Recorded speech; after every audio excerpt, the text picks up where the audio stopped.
Hello, ladies and gentlemen, and welcome to the Golfing Greenkeeper podcast. My name is Steve Smith, and I'm your host. Look, I know that has been a while. There's been a few breaks in between. I totally understand that you're missing me. You're missing the regular pings on your phone and the regular notifications that the latest episode's out. But hey, wait no more. This is the Golfing Greenkeeper podcast. We've got a brand new episode coming at you. It's Keeper of the Greens. This is episode number 87, I think. Jesus, I'm rusty. Fair dinkum.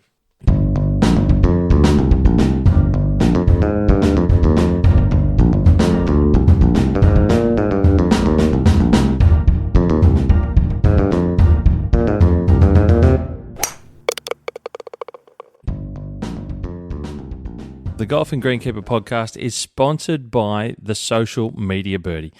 The Social Media Birdie is a business that is specialised to look after the social media and digital marketing collateral of businesses in and around the golf industry. That's what it's all about.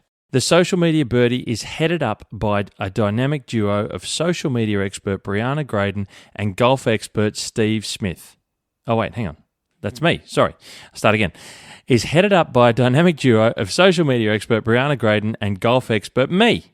Brianna's passion and expertise is sought after by numerous industries that have seen her speak on all things social media at national conferences in Melbourne, Sydney, and the Gold Coast. Just to give you an idea of Brianna's background. Now, I come with a background, if you're not sure about me, I come with a background of 20 years experience in the greenkeeping industry, nearly 10 of which was as superintendent. I've competed at the highest level as a club member, including senior pennants, and I am a club champion. I've worked at golf courses run by both golf clubs and golf course owners, and spent 5 years as a member of a golf club marketing team. So that's my background to give you a bit of an idea. Oh, and of course, I'm the host of this, the Golfing Greenkeeper podcast, if you weren't sure. Now, if you want to make a difference with your social media, digital marketing, or even improve your website at your golf club, at your golf business, any business that's in and around the golf industry, that's where we come in. Look, we believe we have the expertise and the experience across both the social media, digital marketing industry and the golf industry to make that difference for you. We can make it happen. For more information about the Social Media Birdie and who we are and what we can do for you, head to our website at thesocialmediabirdie.com.au. That's Birdie, spelt Birdie, if you're not sure, thesocialmediabirdie.com.au, or send us an email at tweet@thesocialmediabirdie.com.au to chat to us about how we can help you. Of course, if it's simpler, you can just simply get in touch with me on my socials if you're already following me, and just send me a DM and I'll get in touch with you or your club, wherever you work. And look, guys out there, guys and girls out there, if you're working on the golf courses specifically, or if you're golf employees or wherever, pass this on to your general managers, to your presidents, to your captains, to people who are the decision makers in the golf clubs to see how we can help you get your messages out there. We're all about getting voices out there and promoting golf clubs and golf businesses as much as possible. That's the goal here. We're here to help you and get your digital presence right. The Social Media Birdie, we're better than par.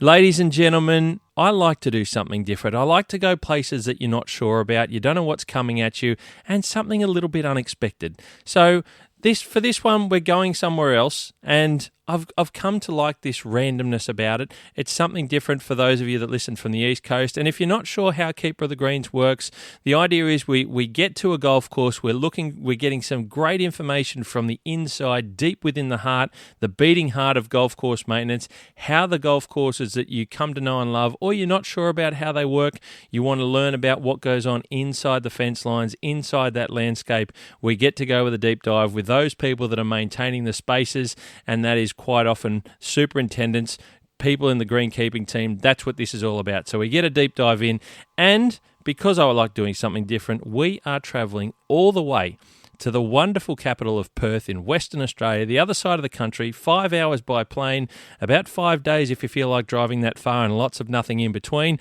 We're going straight into Lake Karrinyup Country Club. Superintendent Fraser Brown, thanks for coming on the Keeper of the Greens Golfing Greenkeeper podcast. Hi, Steve. Thanks for having me.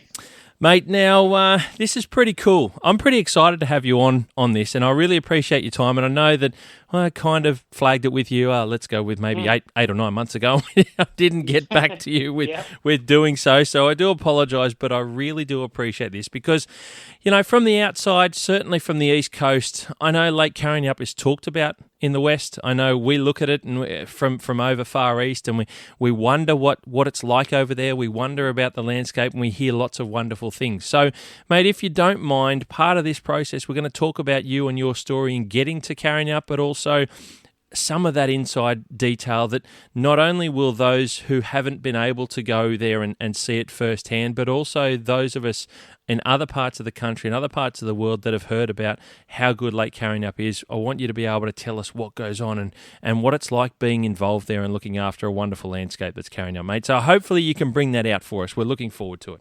Yep, looking forward to it as well. It'll be good. Mate, now a bit of fun to begin with. Before we get into some of that deep dive, we're going to start off with Steve's Super 7 questions. And I don't know if you've ever heard of this before or if you've listened to any of the podcasts. So I'm going in here blind. I don't know if you are. It'd be nice if you were.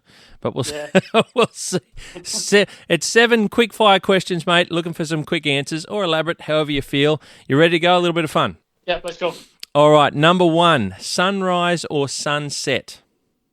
For me, definitely sunset. I'm putting it down to a Perth thing. I know we'll talk about where you're from ultimately, but it must be a WA thing. And sunsets are beautiful.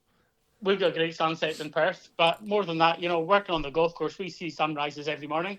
It's nice to get back in the afternoon, different lights, and you see the course in a totally different complexion. So that's why I enjoy sunsets. Interesting concept. I like it, mate. Thank you very much. I like it. Number 2, sometimes controversial. Dogs or no dogs allowed on the golf course? Definitely dogs on the course. So I don't have one personally, but I'm a big dog fan. And growing up in Scotland, almost every golf course had a course dog. Wow, I think we're going to open up some pretty big conversations here, mate, with your background in Scotland, the home country of golf. Very good answer, very good, popular one. Number 3, stripes or no stripes on fairways. What is your preference, mate? I think it's course by course, but for me personally, no stripes for me.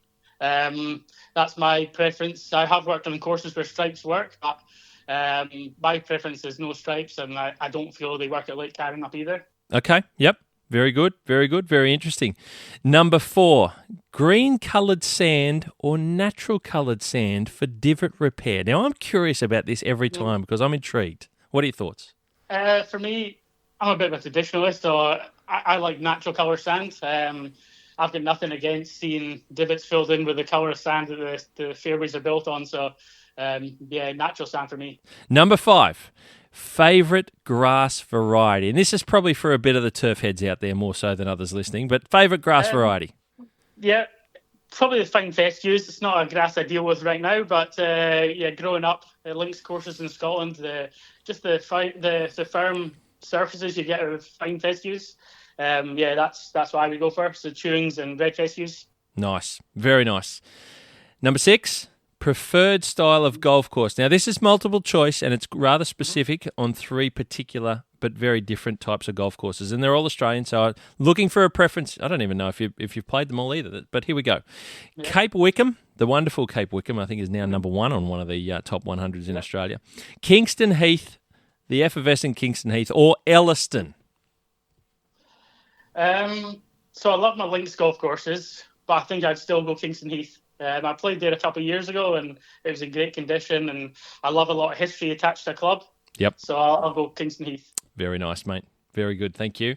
And one final one, and I'm curious. This one is really ultra curiosity for me because it's all about somewhere that you are going to do differently. So if you could walk around a golf course, any golf course in Australia, but not play it, just to walk it, take it in, look at it, gaze it, feel it, experience it, but not from just playing hole to hole. In Australia, anywhere in Australia tomorrow, which one would it be at the drop of a hat? If you could go anywhere just to walk. I'd maybe say 7 Mile Beach. There you go. Very good. I've just seen pictures. I like the concept. I like what they're doing. It looks like they're doing a great job. It looks outstanding. So I think I'd love to just go walk it and have a real good look. There you go. That's a notch up there for the team behind Matt Goggin and so on, and that are bringing something special. And I've had them on. I don't know if you listen to that podcast, man. I actually, yeah, there you go. It is going to be something special. I think we can all agree on that, mate. That is Steve Super 7. Thank you so much. A little bit of fun, and made some pretty good answers there that I think people will no doubt compare with their own thoughts. So, mate, thank you. That's always good. No problem. Now, let's talk a little bit about you, Fraser. Let's talk a little bit about how you first got into greenkeeping. If you can give us a bit of an insight. Obviously, I'm going to assume, and maybe presumptuously so, that Scotland, your homeland, where you're from, has got something to do with that. I'm curious to explore a little bit, because there's going to be plenty of people listening that probably know a lot of the locations around Scotland. I, for one, have NFI, so I'm sticking my hand up there and saying that I've got no idea. So what you're telling me means absolutely zero to my understanding of geography. I don't know where these locations will be, no doubt, but I know of some of the golf courses that you may or may not talk about. So, mate, tell us, how did you get into greenkeeping at the beginnings, and is it part of where you grew up? Yeah, absolutely. So I've been around golf all my life, really, since I was really young. I grew up in the Highlands of Scotland, so up near Inverness, just about as north as you can get in Scotland. Okay. And up where I'm from, every village has its own golf course. So every little town, maybe 3,000 people in the town, they've got their own golf course. Every single town has a golf course or village. So I grew up in a small town there, playing that local course. My dad's family from Carnoustie originally. Wow. So we used to go, not a bad place to go for the summer holidays. That is awesome already to start. I just, from an Australian's perspective, this is just outrageous. Honestly, from a golf greenkeeper, I'm like, what the hell? You're just name dropping towns that mean so much to us from the outside looking into golf. It's incredible. Go on. Yeah, I'm captivated. My granddad was a member at Carnoustie, so we would go down there in summer and we'd walk the course in the evenings. And obviously, when you're down in Carnoustie area, St Andrews not very far away, so we'd often take trips into St Andrews and go walk the old course and history and golf museum and all sorts of stuff. So golf was a big part of my life. I wasn't a particularly good golfer, still not a good golfer. I'm quite competitive, and the odds in golf aren't really in your favour. You know, you lose a lot more than you win. So. I was more into team sports. But golf was a big part of my life. And golf back home isn't just a sport, it's very social. So the golf club where I lived was actually like the social hub of the town. Okay. So you'd like birthday parties, you went out for dinner, you met up with your friends there for a drink. You did everything around the golf course, even if you weren't actually playing golf. So wow. I was always around it. So when it came to the decision of what I was going to do in my career, I kind of got to the end of school, and I was a half-decent student, but I was definitely underperforming, and I didn't really know what I wanted to do in my life, and it just seemed a bit of a natural progression to move into greenkeeping. Okay. I spent a lot of time at the golf course already, so so I finished school. I went for an apprenticeship role at another golf course, maybe 15 minutes down the road, which I didn't get. Yep. So the idea was it was something easy, and all of a sudden it wasn't that easy. I get turned down for my first job. So. and as a kid, that's dejecting, right? You sit there and you go, like, you haven't been part of that real world scenario, deep blue sea, where you cop a knock like that, and you're like, what? Yeah. Like, I don't know how to feel. What do I do? What does that mean? It definitely made me rethink my choices. I considered, actually, do I want to do this, or am I just in this because it's easy? I'm around golf. Is it just an easy progression, a bit of a lazy choice? Yep. So it actually made me rethink it, but I decided this was what I wanted to do. So I ended up putting myself through college. Wow. So rather than doing an apprenticeship, I moved down again, just around the corner from St Andrews. I moved to Elmwood College, and I lived in the college for a year. Right. And studied full time down there.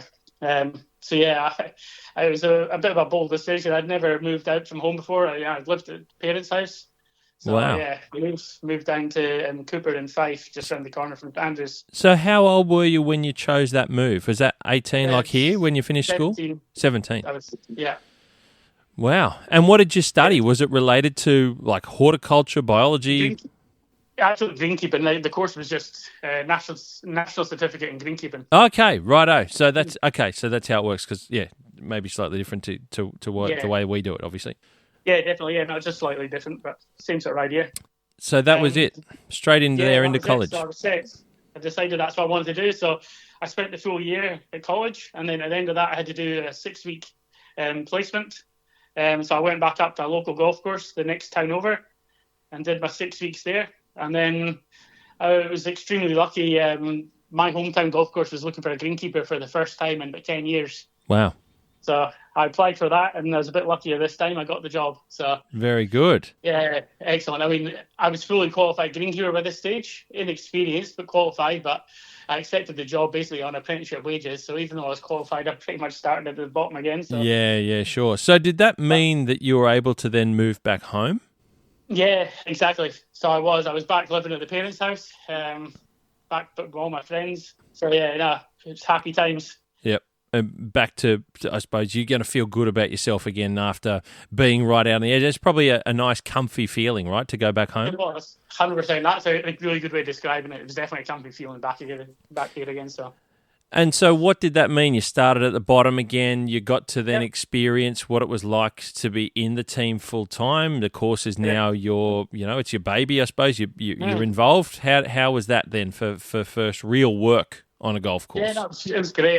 They were a really good group of guys. We had 4 staff full time, so just a small crew. I came in as the bottom guy, so most of my job was around raking bunkers, changing holes, that kind of thing. But as I was saying, we hadn't had a job come up in 10 years, and within me being there, I was there for maybe 3 months, and another job came up. Somebody else left, so I moved up to the ladder straight away. So again, another lucky break.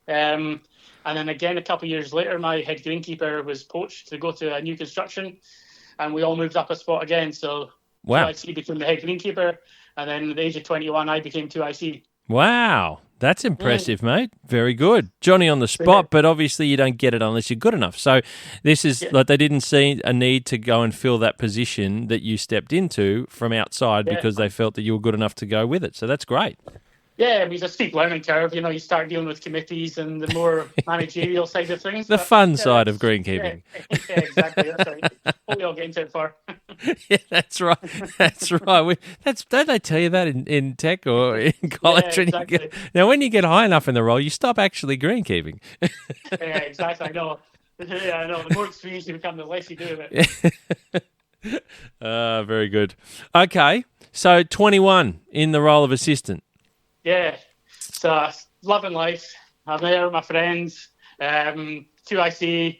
The only thing was that my head greenkeeper was only about 5 or 6 years older than me, and he wanted to retire there. So there wasn't a lot of future progression for me. So I started looking elsewhere. Although I was desperate to leave, I was extremely happy where I was. Sure.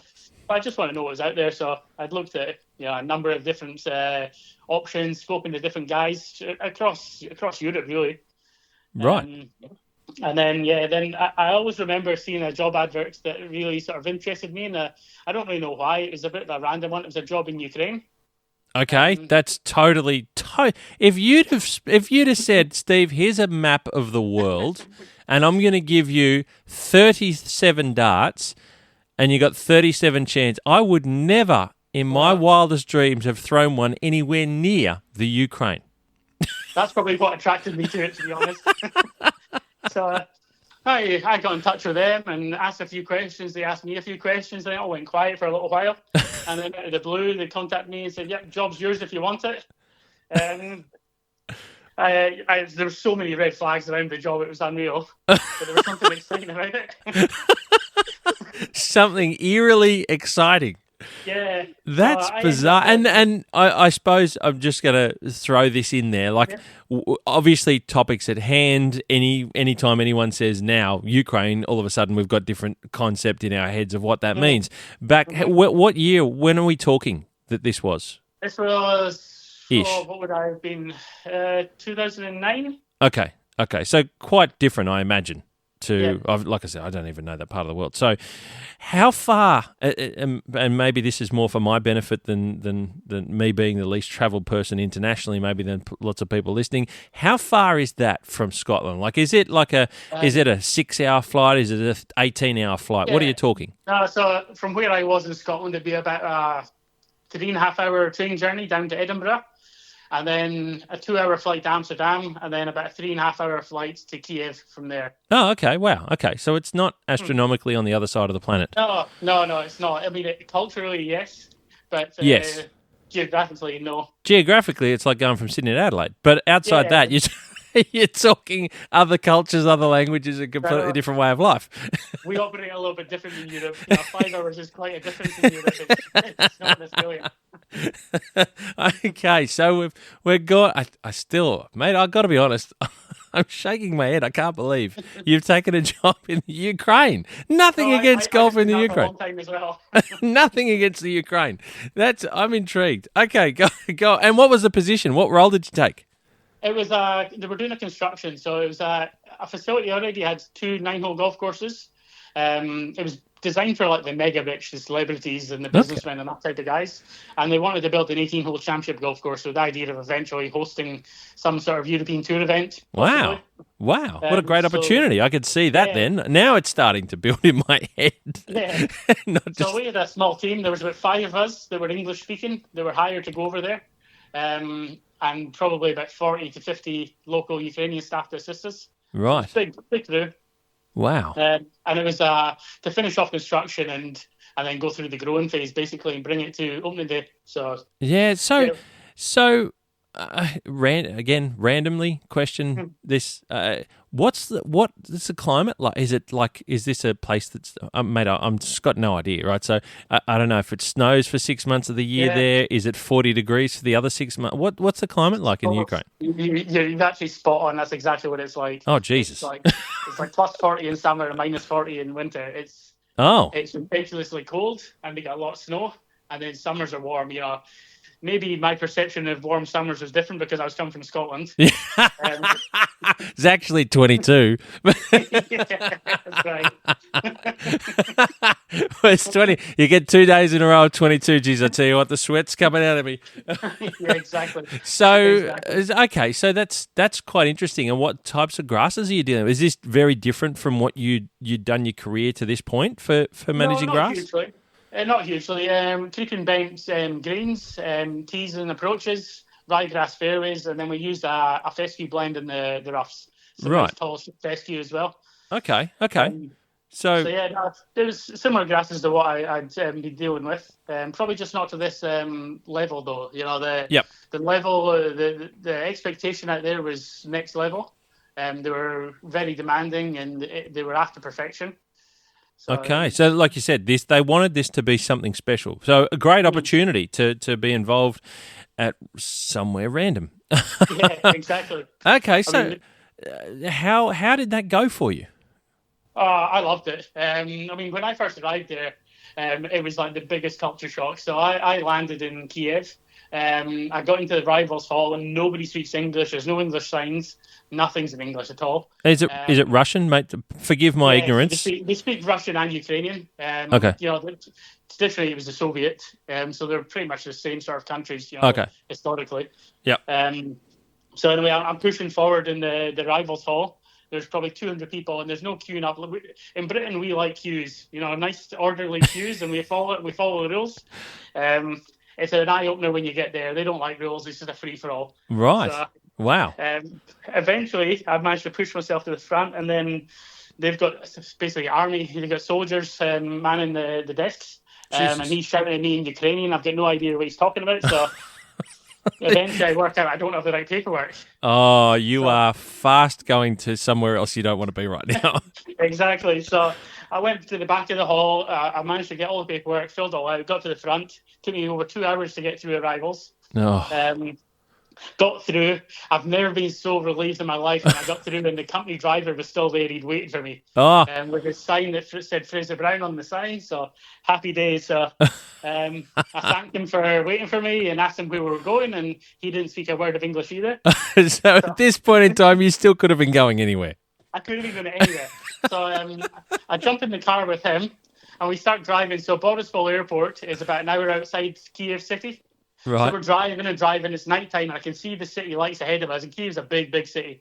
And I can see the lights. I'm like, oh, look at this place. It looks great. And we're driving. All of a sudden, we're through Kiev, and it starts getting darker again. I'm like, where are we going? And he hands you a roll of tape and says, "Put this over your mouth." Oh, And that's what I thought at one stage. So we just kept driving, came off the stop. freeway, and then we're driving through all these little country towns, and there's no lights in the streets. Oh, God. It was a scary moment. There was a couple of scary moments there.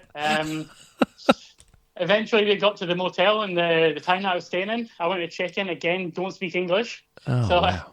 They knew who I was because I was the only non-English, non-Ukrainian speaking person in town. So they sent me up to the bedroom, and so I got straight into the room. First phone call to my dad saying, "Can you check out the prices of flights for tomorrow morning? I think I'm coming home." Oh, I can just imagine. That is unbelievable. Wow. Wow. What an initiation just by, oh, gosh. So that night was one of the worst night sleeps I've ever had. Wow. Yeah, barely slept. Woke up in the morning. I'm like, I'm packing my bags. I've had enough. I'm not staying. And then just about the time I was ready to pull the pin and book a flight, I got a knock on the door. And it's the superintendent from the golf course, the guy that hired me, Steve Jones from Wales. Right. Familiarity now. Knocks to the door, English speaking. He's like, "Jump in with me. We'll go and have a look around the course." Took me there, blew my mind. It was just a huge facility, 250 hectares. Oh, it's a massive wow. area. Yeah, the biggest clubhouse you've ever seen in your life. The facility, the machines, just... Yeah, there were still some things to get used to, but it was unbelievable. So we went and had a look around the course. Then he drove me into the city. We went in, watched some Premier League on the TV, had some dinner. I was like, I think I'm settled. And all of a sudden, everything feels a little bit more comfortable, and you can actually take for what it is that's ahead of you. Yeah, exactly. And forget the fear factor. Guys, and it was great. So we had a small team, like I was saying, just 5 of us that spoke English. It's like a bad joke. There was a Welshman, a Scotsman, an Englishman, an Irishman. In the Ukraine. Yeah, in the Ukraine. So we got on so well. Sensational. So great team. Yeah, we worked massive hours. We would work 70+ hours, work 7 days a week, and we would be out on the town most nights together as well. So it was just a great time. So that all of a sudden it quickly became fun. By the sounds of that, it really sounded like it became one of those really good places where you work hard, you play hard, you're a good team, everyone enjoys everyone's company, and you're doing something pretty special along the way, right? 100%. Yeah, so, how long were you there for? And can I ask, does that place still exist? And I know that might sound funny, but in the current climate with what's happened in the last few years, do you know if it's still there? Yeah, it is still there, but it's not being maintained currently. So the club's closed down. I was actually speaking to somebody, a golf pro that was working there last year. I was just looking for some updates on it. So I was speaking to him a couple of days ago. Yep. He reckons that they've demolished it. The clubhouse is pretty well smashed up. Oh. And they've done quite a lot of damage to the course. Oh, no. And he thinks it's not safe right now as well. The explosives and landmines or whatever. Oh, God. There, so. Yeah, it's pretty sad to see that. Earth-shattering, right? Wow. Definitely. So how long did you spend there, mate? And did you get it up to open? Is that what you were? Yeah, is that what you did? We did. Yeah, we were there. I was there for about 2 years, just over 2 years. Okay. And we did. We got it up to opening day. It was great. We actually stayed there, and I watched the first day. Samsung came and booked out the course a week before opening day. Seriously? So they got to play before it was open, and I was there for that. Wow. And then that was finished after that. So it was great to see it in that condition. I've been back a few times on holiday. Okay. To visit. It's just a place that I love. Yeah, wow. Always live with me. So. Yeah, for sure. That's pretty awesome, mate. That's pretty special. What an experience. Yeah, definitely. So, I don't mean this in a detrimental way or anything, mate. I'm not taking the piss, but what random place did you get to next? Well, I had a taste for random places, so I thought, I'm gonna go look for some more random places. Oh, stop! You're killing me. I've been in touch with a few different people in places like Czech Republic and Morocco and Saudi and a few places, but I wanted to find somewhere that felt right, get that same feeling. Yep. And I didn't really have that feeling. Okay. So then another completely random, you'll know it, but was actually Kalgoorlie. Get it now. See now, here I was actually stupidly going to say, what random shit did you get to next? Was it Australia? And of all places, Kalgoorlie in Australia. Now that I can see that being totally random, right? So it's a bit of yes and no there. So that wasn't my next random. That was my next permanent one. Okay. It's one of the Irish guy that I worked with in Kiev had actually gone through the Kiev winter. Through Kiev winter, we used to get 3 months off, and he chose to go to Kalgoorlie to help in the construction. Oh. So he came back and he was telling us all about it. So right. So at the end of my contract there, I contacted McMahon's from Melbourne. They had the contract for the maintenance in Kalgoorlie. Right. And they were keen to sponsor me. But I had maybe 2-3 months up my sleeve before I was due to start in Kalgoorlie. So I thought another chance to go a random place. So I'll squeeze a random in between two randoms. Exactly.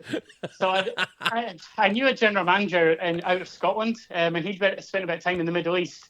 And I've been speaking to him, and he told me that Bahrain were due to hold the European Tour in January. And the superintendent, Mark Hooker, who's now in New Zealand, Royal Auckland, he was looking for some guys to go out and help him. So I went out to Bahrain for a month. Sorry, I've got to, mate, I don't mean to be rude. I couldn't pick that up with your accent without being too rude. Sorry, mate. Where was that? Bahrain. Oh, Bahrain. Bahrain, yes. Sorry, just for us Aussies, it's Bahrain. Yeah, right. Got it. Yeah. Bahrain. Okay, Bahrain. Got it. Got you. So okay. Sorry, mate. I got no idea. I think you're speaking faster than my brain can handle your accent, so I do apologise. I tend to do that. Okay, so we're in Bahrain. What's Bahrain like? Is that as hot as shit like the rest of the Middle East? It wasn't when I was there. I was there in January. So okay. I was there in winter, so it was nice. It was okay. Cool evenings, but maybe low 20s during the day, so perfect. Oh, nice. Okay, cool. So that would have been quite. So is and again, my ignorance as an international traveller, is that like the how we from over here perceive the rest of the Middle East? Is it desert style? Is it dry and random cities pop up at the middle of nowhere? Yeah, 100%. That's exactly what it was like. Okay. Okay. So the golf course was a desert golf course, fairly new. Yep. It was a great design. It was Colin Montgomery design. Okay, really cool. Interesting. Looked at quite sort of interesting shapes on the greens. Yep. And they've just gone through an overseed. So they're wall past Balham. Oh, right. They've gone through an overseed before the event. They've gone ryegrass on the fairways and then Polo Presensis on the greens. Okay. Interesting. Polo Trivialis on the greens, sorry. Interesting. How was that different? You mentioned already that it was a short period of time you were there. How was that different-wise? Is it a bit eye-opening to try and see and work that out? How you're going to be part of it? Like the whole, again, it was a completely different culture. I didn't really know what to expect. I'd never been to the Middle East at all. And yeah, to be honest with you, like I've never had a welcome like it to anywhere I've been. Wow, that's unreal. Yeah, the people there were so friendly. That's unreal. Yeah, I really enjoyed it was a short time in Bahrain, but a couple of my former employees have gone on to work in Bahrain, and one of them's actually the current superintendent. Oh, right. So what role were you there, mate? What position were you in, part of the team? Just like a volunteer greenkeeper. Okay, okay. Most of the time I spent mowing fairways. Yep. 2 or 3 times a day. Yep. We were big on stripes there. Okay. This goes back to strike. Does that become? And I know you said it in that Super 7, horses for courses kind of thing. Mm-hmm. Is that a course because of that feel in that location that stripes kind of stands out on top of standing out in a contrasty kind of way? Yeah, no, the stripes suited there. I feel. I think with the natural desert areas around it, and then the really manicured striped fairways, I think that was a nice contrast. Yeah, cool. Okay, interesting. Okay, so we're enjoying winter in a hot part of the planet, and then you make the move down under. I did, yeah. So then I moved into Kalgoorlie. Into what is probably now. Where I got to be careful how I say this because I remember Kalgoorlie in 1995, and Kalgoorlie is a very different place to what it was when I remember it. So it's not quite just a great big hole, the deepest hole in the southern hemisphere, and then a couple of buildings around the edges. It's a bit of a city now, isn't it? Yeah, no, it is. In my time there, I was able to see both sides of that. So when I was there, mining boom was on. The restaurants were packed, bars were packed. Queuing up to get into everywhere. Every shop in the main strip was occupied. And then I was also there at the end of it when things got a bit quieter. Yeah, right. Time was a lot quieter, and there was a lot of vacancies in the main town, and it definitely changed in the time I was there. Yeah, okay, interesting. And it's good. It was a lot more of a family time than probably what the reputation is. Okay, interesting. Yep, interesting. So, when did you come to Australia, and what was that? You talked about culture shocks everywhere you went. What was it like coming to Cal, of all parts of Australia, to experience? First off, it's interesting in itself, I'm sure. What was that like? You land in Perth, I imagine. You take another short flight to Cal, and you're in the middle of nowhere again. There's a bit of a story that one as well. So I landed in Perth. My brother had actually moved to Perth the year before, right? With the intention of travelling all around Australia. Okay. But he got sponsored within a couple of weeks and being here, and he's still in Perth today. He just came to Perth, wanted to travel, and never left Perth. Yeah. So I hadn't seen him in a couple of years. Okay. So when I landed in Perth, I was like, right, I'll spend one night at his house, and then I'll fly to Kalgoorlie the next day. And then we hadn't seen each other, so we had a big night out, and I was like, okay, well, I'll put it back a day, and then we had another big night, and then I put it back a day, and it's probably 4 or 5 days before I actually made it out to Kalgoorlie. Very okay. So you got to experience somewhat of Australia before you went to Cal. Yeah, I did. Okay, yeah. Very good. Albeit the bars and the bed, but yeah, exactly. Okay. When what? I think I can't remember. Asked what year was this? When were we here? 2011. Okay, March 2011. Okay, so right. Only opened 6 months by that stage. Right, so just been finished. You're here to start. You're basically starting, along with everyone else, starting the maintenance of the golf course. What was it like coming to Australia? You've been to Bahrain, you've been to Ukraine, you'd seen some really different parts of the world that weren't, I suppose, English based. You're coming to Australia. What was that like? Was it different again in the way that the others were different, or was it a little bit more familiar? Yeah. No, it wasn't. It wasn't any more familiar, to be honest. It was just as different as other places. You joked about it earlier on about the 2 days of 22 in a row. When I started in Kalgoorlie in March, I was at 29, and I remember getting sunburnt to hell and just thinking, I will never survive in this place. You got burnt through the umbrella. Yeah, That's how good it was. It was bad, yeah. And I can remember thinking, I'm just never going to hack it here. It's March. I've missed summer. This is autumn and I'm getting cooked. What's next? Yeah. And the guys I was working with just weren't affected, They were well seasoned. So that's gold. That's gold. Oh wow! I've got tears running down my face. That's fantastic. I don't mean to laugh at you, your unfortunate circumstances, mate, but that's gold. Yeah. So, welcome to Australia in terms of the climate, the location, because it's quite isolated at Perth. I don't know. Lots of people probably haven't been to Kalgoorlie. It's not somewhere you go, oh shit, I'm going for a drive. Well, I think I'll duck over to Cal. You don't do that. So no, it's isolated. Yeah, definitely. Did it feel that way for you? I know you're working on a course. Good, you're in a team, right? You're doing something special to something new, because it is a really interesting concept of building a golf course to that level, that quality, that design, a marsh design. It was all a big deal done by the city of Kalgoorlie to do that. So what was that like? Yeah, there was times where it felt remote. I think everybody out there has a little bit of a different take on it. I still speak to Pat Casey at Royal Perth about it. He followed on from me in Kalgoorlie. Yep. I tended to work quite a lot, and then I like to spend time at home relaxing with the family. So, look, I did feel remote at times. I think it built up. Every sort of 3 months or so, I would try and either get down to Perth or drive down to Esperance. Yep. That's a beautiful day-to-day living, I don't think it overly affected me, to be honest. I enjoyed out there for the most part. Yeah, cool. So, did you have family here then? Yeah. With you? My partner moved out with me at the time. Okay. Yep. Okay. And a couple of kids out there. Well, my boy was born out there. Yeah, right. Yep. So, very interesting part of the world. And what role did you take on? So I came in as probably not quite 2IC, I suppose, at the time. They didn't have a 2IC. They hired a couple of us at the same time. And I think we didn't know at the time, it was a bit of almost like a rehearsal, like a trial to see who they wanted to pick. Okay. Which I got the 2IC role within a month or so of me being there. Okay. But I started off as a greenkeeper. Yep. Initially got out there. And then, and ultimately, how long would you spend at Kalgoorlie, and how did that go for you? Well, I mean, I had a number of changes in Kalgoorlie. So I became the superintendent out there in December 2012. So I've been there about a year and a half. Right. And then I became the superintendent. Wow. Still under McMahon's, yep. the contractor.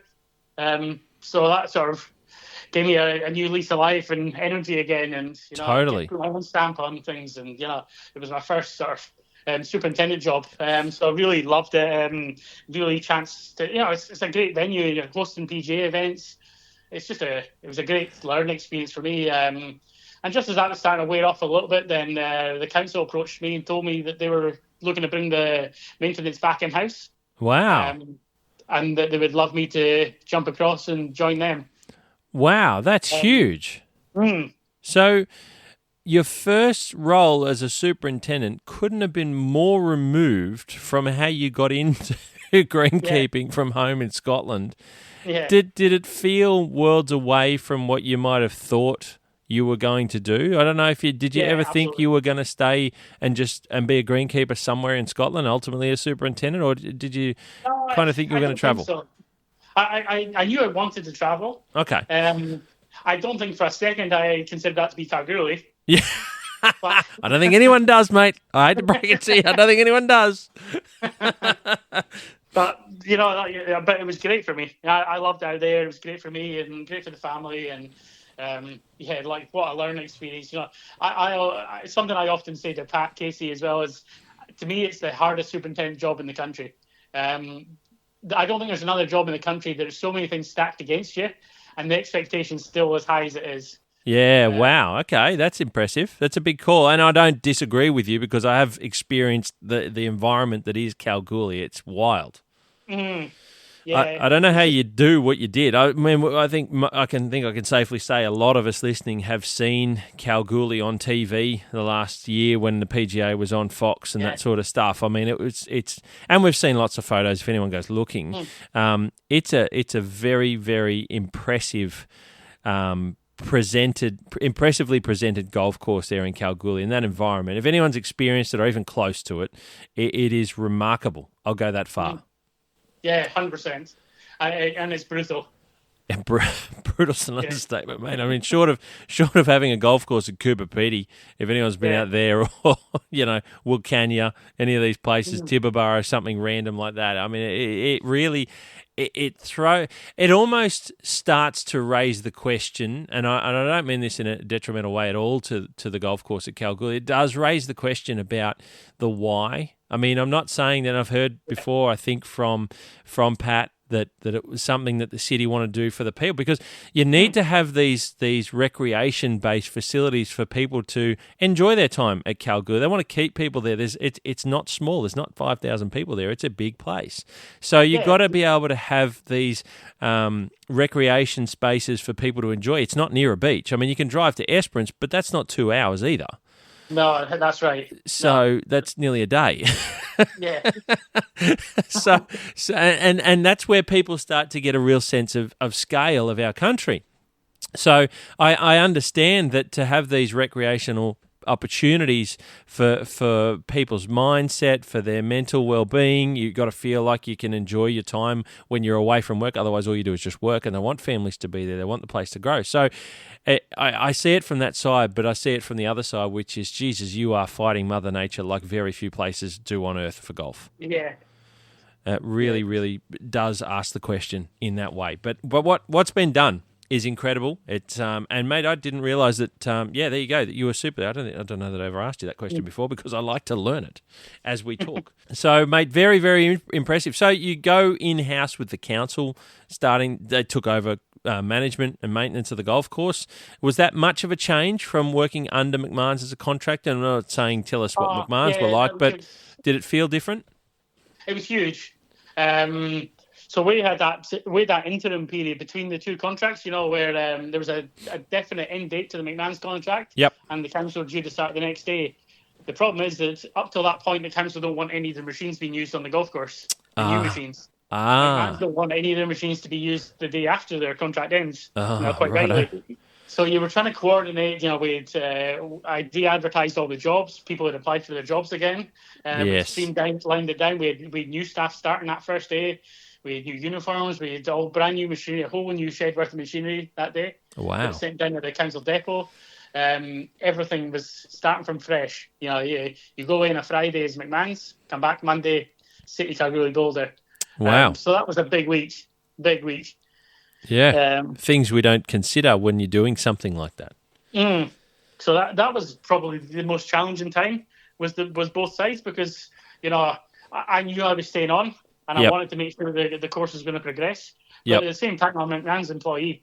Sure. And I'm doing the right things by them as well. Yep. Yeah. 100%. You have to. In the middle for a little bit. Yeah. You have to work. You have to make sure you finish out the contract properly. I mean, that's what you're engaged there for at that particular time, right? So yeah, definitely. And I had a great working relationship with the guys at McMahon's. I had a lot of time for them. I still catch up with Bernie every so often when he's over here. Yeah, nice.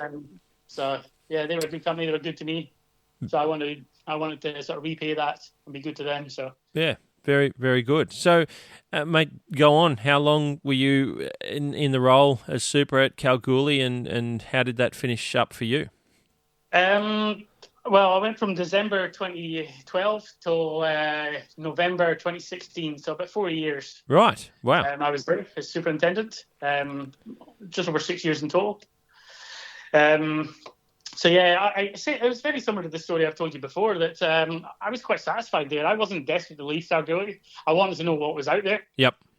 So when the time was right and the right opportunity came up, I spoke with a few clubs. There's some opportunities, and I wasn't sure they were quite right.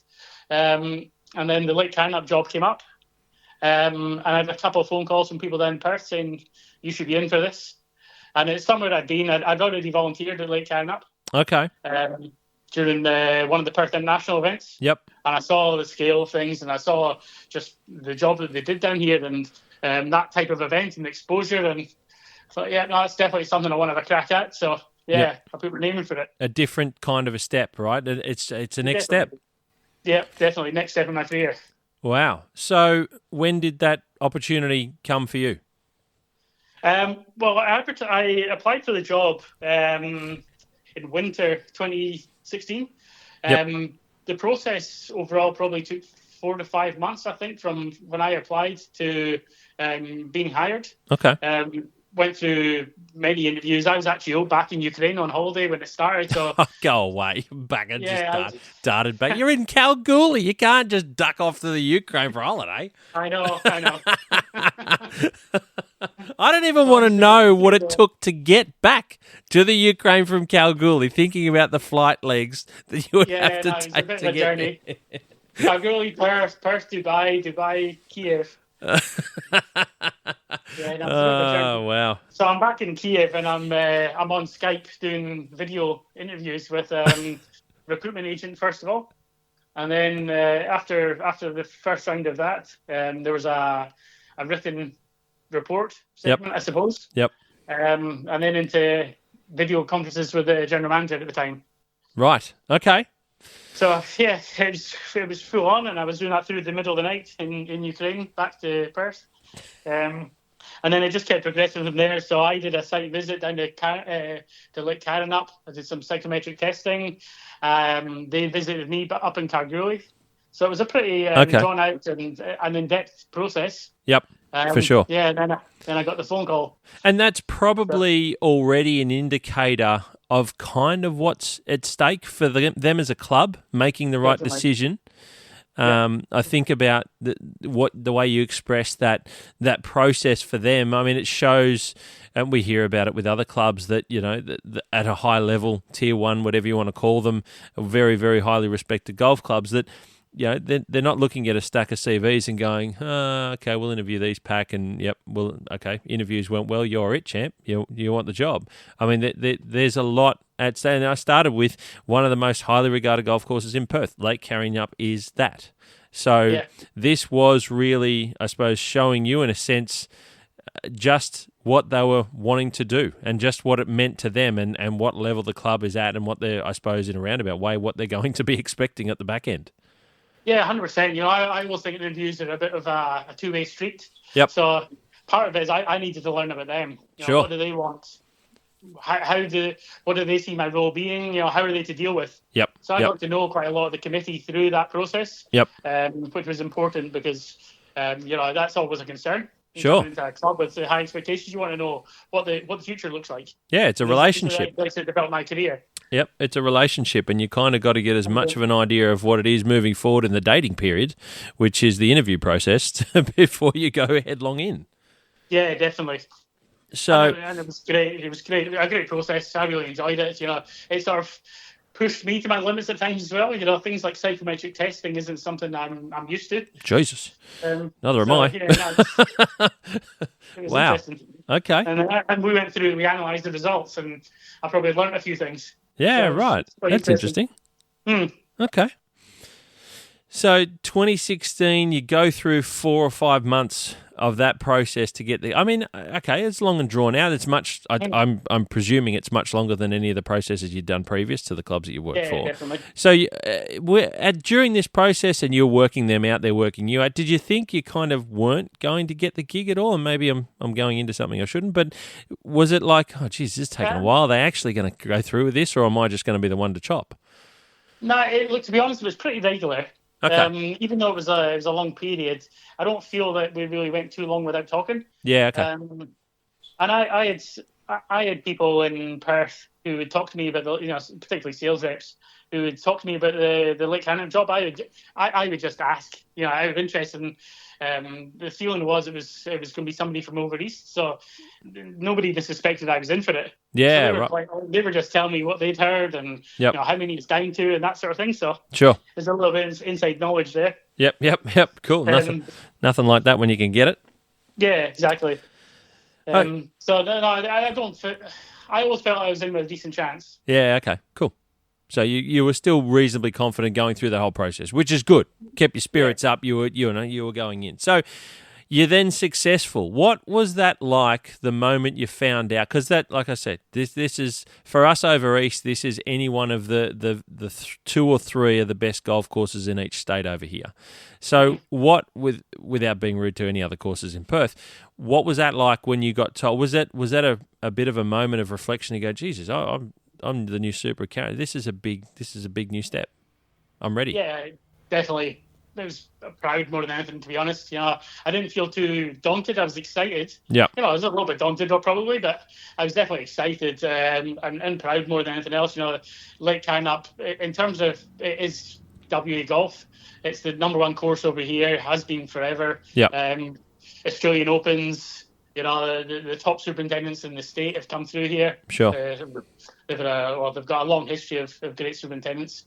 So it was just pride to sort of follow in that sort of group. Yeah. And an opportunity to sort of put my stamp on over here in WA, Lake Karrinyup's an institution in golf. It's more than just a club. Yeah. So it was just a pride of really getting to put my stamp on it. It's I kind of think as well, and this is me putting my Aussie hat on, that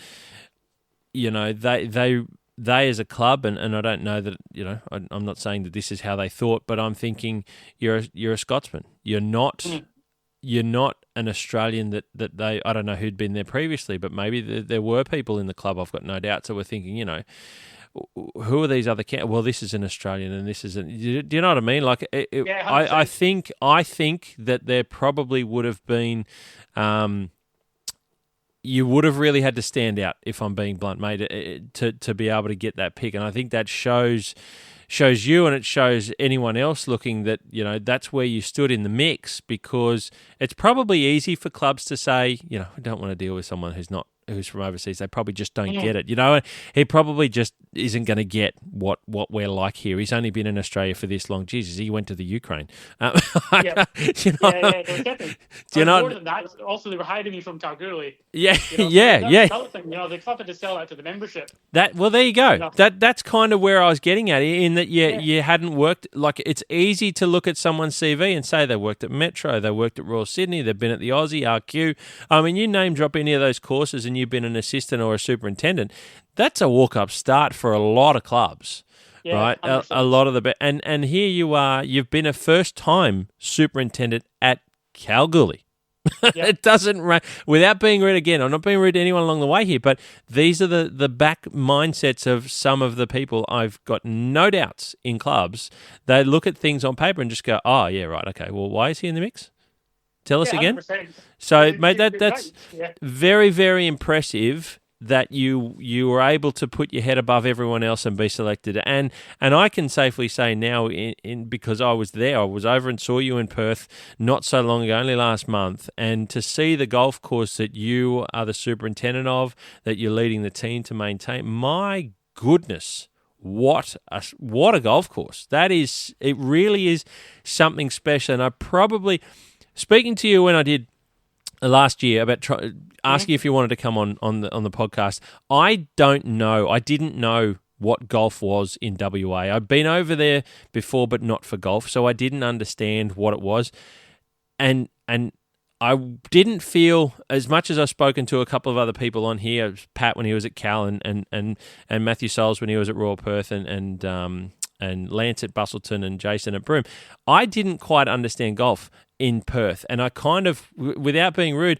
talking about Karrinyup, I kind of wanted to learn and be somewhat well-versed in understanding the landscape, because I didn't think I'd be able to do it justice. So we had the opportunity to go to Perth, and I wanted to be able to go and see that space a little bit with you, which you were kind enough to do so, even though I managed to stuff it right up and go on the wrong day.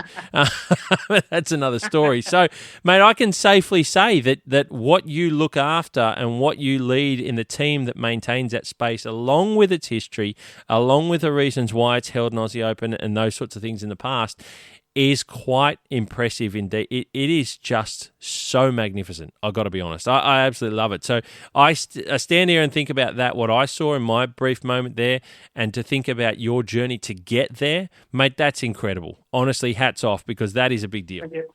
It is a big Thank deal. You. So, mate, now that is a journey and a half.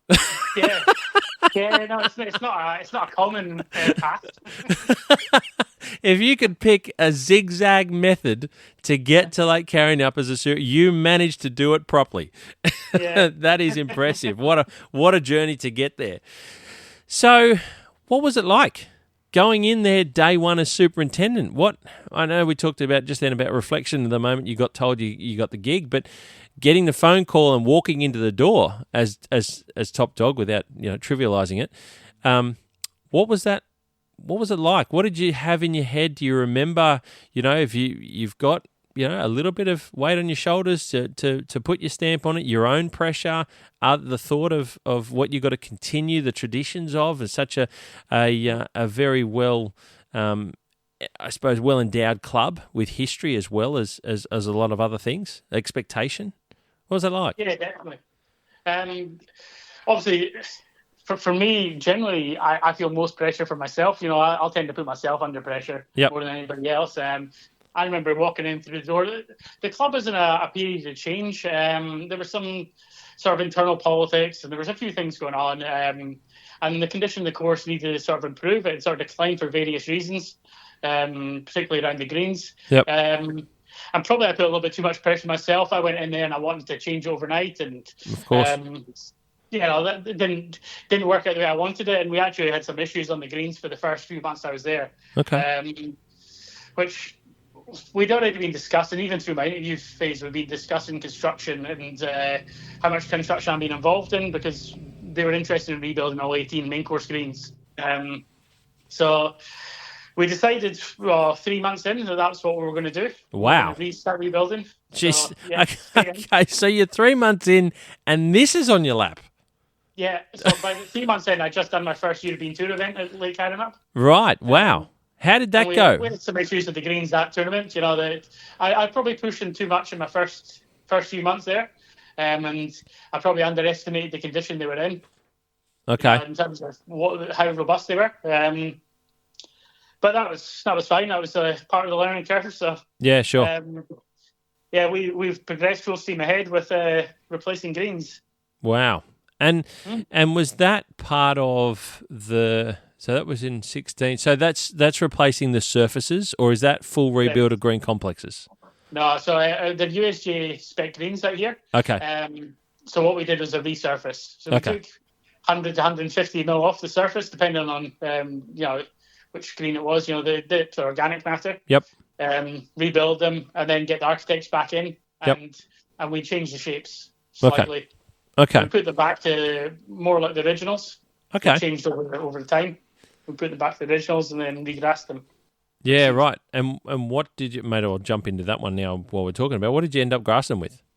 007, Cuban bent. And I asked that question for the benefit of everyone else because you showed me that when we were walking around, which is fantastic. Man, they are slick. We don't seem to know. I think I mentioned this to you when we were chatting on course. We don't know over the east side as much about the 00s, the 777s, and I say 00s, it's 007, 777. Yep. It's. I stand from afar, and I've been out of working on golf courses, as everyone knows, in depth for over 10 years now. But I don't hear a lot of people talk about over east. It's all about the pure distinctions now and that sort of stuff, and dominant extremes I think is the other ones, and there's but 777, 007, they seem to be ones that have been more, I suppose, tested, trialled over in WA that I've noticed. Yeah. I don't know if that's right or wrong, but that's what I feel like. Now. So when we put them in, we were the first club over here to do so. Okay. We hadn't seen a lot of it either, to be honest. We'd done as much research as we could, including speaking to the breeder. So Richard Hurley is the guy behind the grass at Rutgers University. Yep. So I spent a lot of time with him discussing grass selection, 007 and just different options. So we kind of settled on that's what we're going to do, but there was still that element of doubt, I suppose. Sure. Look, to be honest, I backed myself that whatever we were going to pick, I was going to make it work. I can't say that I went in there with a lot of experience with 007. We didn't have time for a nursery, so the first time I saw 007 germinated was on the greens themselves. Wow. Okay. So we went straight in. Nothing like betting against putting it. Yeah. We are all chips in, people. We're going for we confidence. Failure is not an option. Right. So and it's been a great choice for us, to be honest. Yeah. I had somebody ask me that same question today, or ask me a question today. If I was building greens today, would I use 007 again? I said, yeah, I would. Oh, mate, they look 7 years later. They look incredible, and 7 years on. Yeah. I mean, you obviously know how they're performing, right? Yeah, you know what it's like. Every one of these new bent grasses has got slightly different characteristics, and you adapt and you learn, and you know how to manage your own grass in your own site. Yeah. 100%. And there's always going to be things that pop up. And each site, I had this question just recently that, if we could use a different bent grass on our site, would it be better than the one that we have? And I kind of said, well, it's a learning, it's a young grass in the country. There's not a lot of golf courses that are using it. There's those that find it amazing, but every site's so different that you're going to have, if it's between state and state, capital city and capital city, if it's the same grass, it doesn't mean it's going to equal the same results. You're going to have there's different climates, different microclimates, different, so many different factors involved in what the end result's going to be. They're almost two different grasses in effect. Yeah. So you can't even really compare those on their own. It's really, the only way to do it is to trial it on your site, like you said. If you're going to be able to do it with time, to have trials side by side on the site with different grasses and go from there. That's the only way you can really make as good a selection process as possible. Yeah, I totally agree. Even in WA, I've gone around a few different clubs to look at the grasses they're putting in, whether it's 007, 777, Pure Distinction. And the clubs that are putting in the same grass, but a couple of different clubs, they look slightly different. They're performing slightly differently. Different management practices, different site. So, like 100%. you said, until you get it on your own site and it's under your own management practices, there's always an element of adaptability required there. For sure, mate. That's impressive that you got straight into such a big project or a program resurfacing all only a few months into your tenure as superintendent. How long did it take you to complete that project? So we split it over 2 nines. So we did the front 9 greens in 2017 and the back 9 greens in 2018. And we closed at the end of June, I believe, mid-June, and we opened up start November. Okay, wow. And it was well received by people? Obviously, a bit of time to mature and bits and pieces that go along with young greens? Yeah, definitely. I mean, you know what it's like. Brand new greens, they're attractive, fresh. Everybody looks at them, how great they are, but there's that period after that. That's when they really come into their own, how they mature. Yeah, absolutely. And like I said, mate, from what I've seen on my brief site visit, mate, I was terribly impressed because I'd never seen it in person, 007. I was like, wow, this looks unreal. And they looked sharp, mate, very, very sharp. Mate, I want to, before we venture too much down that road of zoomed inness of Lake Karrinyup, if I can use that word, I want to get a bit of a feel from you about the site, because what really blew me away, I want you to try and describe to us what Lake Karrinyup is like as a site and a location for the golf course, because I went in and a lot of my travel recently has been to Melbourne and been to Adelaide for golf and seeing the golf courses around, and I kind of ended up getting this, I suppose my golf landscape had been rolled, because Sydney is quite up and down. There's lots of elevation changes all over Sydney. Yep. And that's what I know. So going to Melbourne, everything become a little bit flatter and a little bit more subtle. And then go to Adelaide, it's almost like it's a flat slab, albeit the beautiful dunes around Royal Adelaide and Glenelg and so on. But it's generally speaking, the overall landscape is quite flat in Adelaide. Going to Perth, for some strange reason, my head was set that it was only the further west we go, the flatter it gets. Yeah. I don't know why I had that. So when we're flying in, I'm looking at it and going, there's some ranges there. It's like the Adelaide Hills as you come in over the way. And I'm like, this is like Perth. It's kind of flat in its area, but it's not just flat. It was really interesting. So then when we went from the city and I drove up to you at Lake Karrinyup, which is in the north of the city, and then getting to the site and doing the walk that you and I did, I was blown away. It's not even close to reasonably. There is quite a hill there. Yeah. You've got quite some elevation changes, mate. It's really, really interesting. Tell us a bit about what makes up the site of Lake Karrinyup. Yeah, as you said, it's a big property. It's 100 hectares, and we've got a lot of undulations. So the clubhouse is perched up at the highest point of the land. And then the lowest point is actually Lake Karrinyup itself, which is about 51 metres below the clubhouse. Wow, there you go, 50 odd metres of elevation change between those two, and it shows on the golf course, mate. It's unreal. Yeah, it makes a really interesting golf course. There's a lot of slope. It's kind of quirky with a couple of blind tee shots. Yep. Over the crest of mountains, over the crest of hills. There's a lot of movement around the land, and you hear that a lot of people that have watched, televised events from Lake Karrinyup in the years gone by, and then they get to site and they say, "Oh, this isn't at all what I was expecting." Mate, it's very dramatic. Like I said, you kind of get a sense that if you've seen Royal Perth and a lot of the landscape there around those parts, it's reasonably flat, right? But then, you take that 15-20 minute drive north up the motorway and then get to it actually is quite mind-blowing how dramatic it is. It's not what I was expecting at all. I'm just looking at photos before we're talking just to refresh my mind, and some of those slopes were just like the drop-off.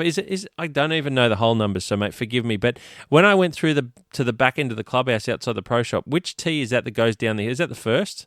That's the first tee, yeah. So that just straight up, you walk through the clubhouse, out the back, and the view you have straight down that hollow, you're hitting off the top of a hill into this ginormous valley, in a sense. For I say golf course, ginormous valley. That's the view you have when you come out. And I was like, what the hell is this? This is not what I was expecting at all. Yeah, there's a lot of movement down 1, 10, even back up 9. There's a lot of movement there. And what you were saying there about that drive north up towards Lake Karrinyup and you see the land change. Yep. That's what always makes me interested about the sort of foresight of the founding members. Yes. That's what they did. There was nothing between Lake Karrinyup and Perth at the time. Yes. And they drove out into the bush and they found this piece of land with that movement on there. And obviously Lake Karrinyup at the bottom of it. Yeah. And decided that's where they're going to buy their land and build their golf course. Interesting point of thinking about the foresight of those founding members. That's quite interesting because if you look at now, if you look at Google Earth for Perth, you get north of, because Joondalup for a period was separate from the Perth city, obviously being done in the 90s. I mean, Lake Karrinyup was back then so far removed, right? You're talking out in the bush, out in the sticks. Very, very separated from a long way from town and probably a way of doing it that could be affordable for them to start something special. But that's a really interesting thought process of what that foresight was, what they were thinking, and that they selected a parcel of land that was going to become something special. And that's exactly what it is today. It really is unique. Yeah, it's such a time, such an early period of golf in Australia for people to drive out to that land and sort of have the imagination that they can build this out of this land. That just sort of fascinates me. It's certainly very, very special. So, can you okay? Now, one thing that really was glaring to me as well, coming from there, and a lot of this is the way that I perceive my understanding of golf in Australia, because Perth landscape, vegetation, and so on is quite different from the east, even to an extent from Adelaide and South Australia. That the vegetation is really interesting, and coming from the east, we have selected locations that have xanthorrhea, grass trees, kangaroo tails, call them what you will, doesn't matter. But when they're kind of isolated pockets in the bush, the Warrumbungles up north coast of Coffs Harbour Way, where you can get them to grow to 2 metres tall. But they're not abundant, right? Pardon me. In Perth, in WA, these things are everywhere. They're like gum trees. They're like Banksia bushes. They are, when you get to Karrinyup, the size of the xanthorrhea, and I don't know specifically what variety of xanthorrhea you have, they are everywhere. They are like, they're like kangaroos at Riverside Oaks here in the area. They are everywhere. I could not believe how many. I go walking in the bush here in the east, and if I see one that's even in the ground that doesn't have the trunks, we have xanthorrhea varieties that don't have trunks. I love the look of them, right? I think they're such a special plant. They're very, very unique. They knock you over, the size and the amount of them there. It's just everywhere. It's everywhere. Yeah, we've got hundreds, if not thousands, of them here on the site. It's unreal. They're just such a dominant part when it's so rare for the East Coast to see it anywhere, let alone a handful of them on the golf course. They're everywhere. They stand out like such an unbelievable thing. I find them really, really interesting and fascinating to have everywhere. They're unreal. Yeah, we love them here, on course, me and my team. It's just one of the things we talk about is that we want to be seen as like iconically Western Australian. Yes. And, what says that more? And exactly, and that's what makes it so good. So to me, that's a feature of the local landscape that's natural, but it's so abundant, and you see it from the moment you come in. I looked out the fairways and I was like, "What the hell is that?" It was so stark that I was unsure. So that's a sense. So you've got there's quite a few trees around. Are they naturally occurring trees? They're not imported from the east like some other golf courses, are they, or are they? Yeah, we do have that issue. Similar to most golf courses, well-intentioned members and staff. We've sort of planted over the years. They planted some non-indigenous species. So we've got, spot gums, limacentine gums, river gums, that type of tree. Okay. But I'm really lucky on my staff. I've got I'll tell everyone he's my native vegetation guru, a guy called Rob Williams. Okay. And he loves it. So I know where I want to get to, and he's got the skills to get us there. So unreal. We've started transitioning to try and get back more to the indigenous vegetation. So he's been going around identifying high risk or at risk indigenous species on the course and collecting seeds. Yeah, right. In our nursery. And and we've planted probably 1,000 of those seeds or of those plants. Wow. In the last 3 years, and we're really trying to sort of get back to that original. I think back to those founding members who came to the site originally. Yep. What do they see? Yep. That's the sort of, that's how I want our native areas to look. Wow, that's awesome. And of course, again, I go back to the xanthoreas, to the grass tree. You were showing me the ones that they just pop up everywhere. They just start growing. Yeah, they're everywhere. I find it's unreal to see them like that in such abundance. It's fantastic. I love it. So that's a bit of an idea of the local vegetation for us, a bit of the landscape. Is Lake Karrinyup, I didn't get to walk down that way. I could see it from a distance. Is that a feature into the golf course and the architecture of the holes at all, the lake itself? It is. So alongside it comes into play alongside the third. Okay. But you can see it as you come down the hill. You can see it from 10. You can see it from 13. Yep. But Lake Karrinyup completely dries out every summer. Oh, does it? Yeah, and then normally fills up every winter. But this year, with the drought we've had and the rainfall we've had so far in winter, I think that's unlikely to happen this year. Wow. There you go. That's incredible. So it's a very cyclical process for the lake. Interesting. Very interesting. Mate, tell us a little bit about overall your grass types and what makes up the playing surfaces of Karrinyup. If someone gets an opportunity to play golf there, what are they going to be playing golf on? What carpet are you providing for the membership? And what's it like to sort of look after those areas a little bit? Are they well suited, or are they a bit challenging? Yeah, so we've got wintergreen fairways and 87 bent grass greens, which we've touched on. Yep. Look, all the surfaces we have here have their pros and cons. So previous to my time, the club they went down a road of having cool season roughs. Okay. So the wintergreen fairway, still with wintergreen on the roughs as well, but they were overseeding with rise and fescues and that sort of thing. The problem with that was we had some serious POA issues through our fairways because we were basically harbouring in our cool season roughs. Yeah, right. So in my time, we transitioned that back to the wintergreen. We're trying to let it just fade out as it gets towards the bush. And we've also done a lot more shortcut around tees and surrounds, just trying to keep that nice and tight. So we've been able to control POA a lot better than what we've been able to do historically, which has been a great result. It's one of the things the club's really fixated on. Quite a strong passion for keeping the course as POA free as possible. That's obviously always a challenge. No doubt, very challenging. Yeah, it's going to continue to be so, I suppose. Talking to people and what's available, what's on the marketplace, how you manage that. I think we need to be better in our cultural practices to do so, and it sounds like that's what you're doing. Yeah, no, definitely. We've looked at cultural practices, even our renovations. So we do a hard renovation once a year.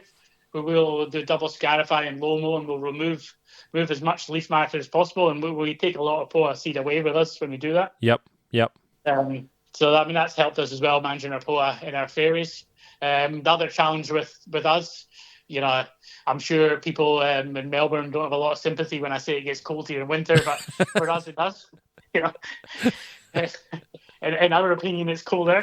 So divots and that sort of thing. We got a lot of golf here. We do sort of 55,000 rounds a year. Wow. And we get a lot of divots, and we're just not used to that. So the 3 months of the year, winter comes in, and it's wet and it's a bit colder. We don't see any repair in the fairways, and we're used to seeing pretty quick repair. So that's the other issue that we see in our wintergreen. Nothing major really. And then greens, obviously it's bent grass in Perth climate. So again, that's been a big learning curve for me. Before I came to Australia, if you told me the sort of temperatures that we were getting in Perth, and the fact that they were going to have clean bent grass, I would have thought that would be extremely challenging. But the guys in WA are very talented at keeping bent grass greens alive and performing through the summer months. And mate, I think you're being extremely modest in saying. I'm going to say you guys are some of the best bent grass maintainers, your best bent grass greenkeepers in Australia, because. Look, so many people do it so well, but the environment. I want you. I was going to bring this up soon, but I want you to tell us a little bit about the recent climatic conditions, the recent weather conditions for the last summer in Perth, because again, and a lot of this comes to my visit to the site, even though apparently I brought the rain. Yeah, you did. Yeah, exactly. The day I landed, it started raining, and it rained more or less at some point every day for the 2 weeks that we were there. Yeah. But prior to that, I was talking to you on the phone. I've spoken to a number of other supers around the state and understanding, certainly in the southwest corner, understanding how difficult. I'm getting messages from guys saying, it's just, Steve, we're in the middle of a drought. And I'm seeing photos. Some Jeff Austin from the TAFE there in Perth had sent me some photos about some of the trees and the actual landscape, like large size plants actually keeling over and dying from how long it had been so dry. So we talk about temperature, we talk about dry. I didn't quite fathom how the stark reality of what that meant until I got there and walked around Kings Park in Perth, and I'll explain that after.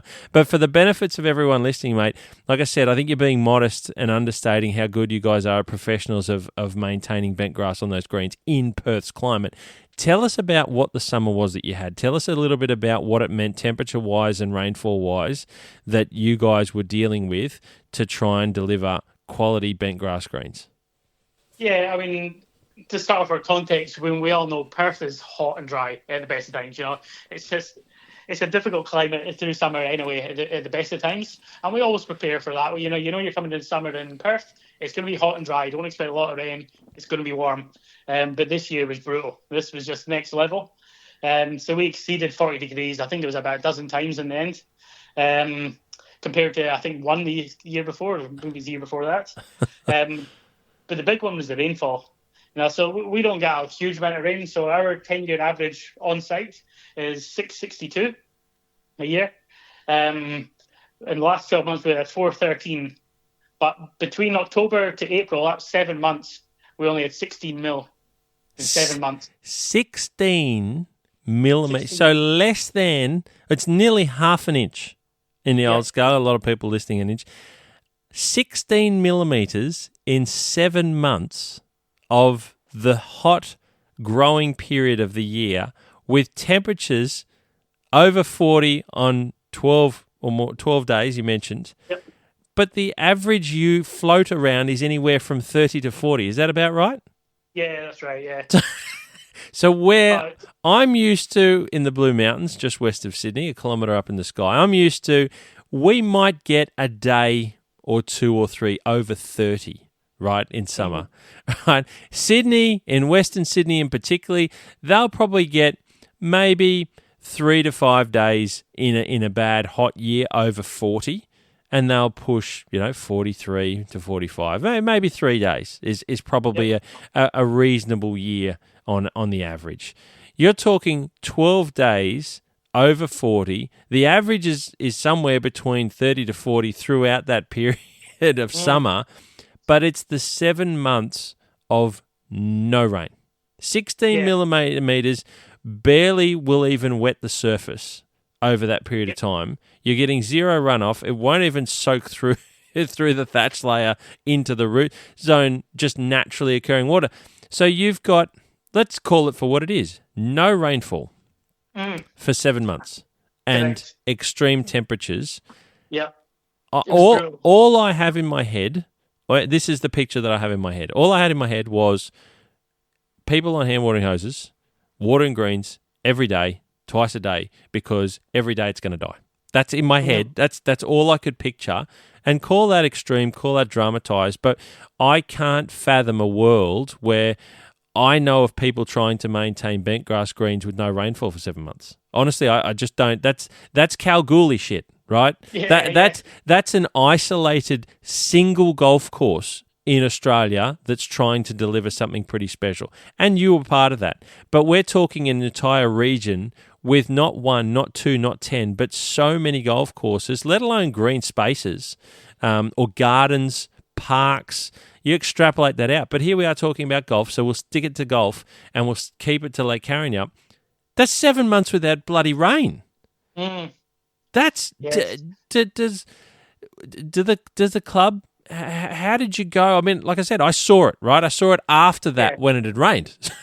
So I know that it didn't. It's been raining for a week by then. Yeah, and I know that didn't change. The golf course didn't magically become amazing in a week, right? So you'd managed to maintain it. But do you guys, after 7 months, sit there and start going, where's all our water coming from? Because over here, a lot of our golf courses are maintained by stormwater catchments on site with dams and so on. So there's a finite amount of water. Some golf courses are lucky that they've got extra bores, or they might be able to pump from a river, or they have recycled water, right? Tell us what that means. So that's the extreme seriousness of what you went through as a summer and as a much longer period from basically the back end of winter all the way through to autumn. But do you sit there and start pulling your hair out going, we're going to run out of water? What's your water? Tell us. A little bit. So just so you know the background, so we use bores. We have an allocation from the government. Yep. On what we can pull. Where I'm really fortunate is that we've got a really good system. Nigel, my irrigation tech, takes weekly readings, and we calculate exactly what we're going to use. We project what we're going to use every week, and then a bit like a financial budget. And every week we'll sit down and we'll see if we're above or below our projections. And we were over and over, but we were thinking we'll recoup it. Yep. There's the drought went on and on. It's like we're going to struggle to pull this back. But what that system allowed us to do was make some real proactive decisions. So months earlier than it started raining, we were able to look at it and say, I don't think we're going to recoup this through normal means. Yep. So let's start backing the roughs right off. Okay. So we stopped watering roughs a long time before, or we cut it right back. Yep. And then the drought continued.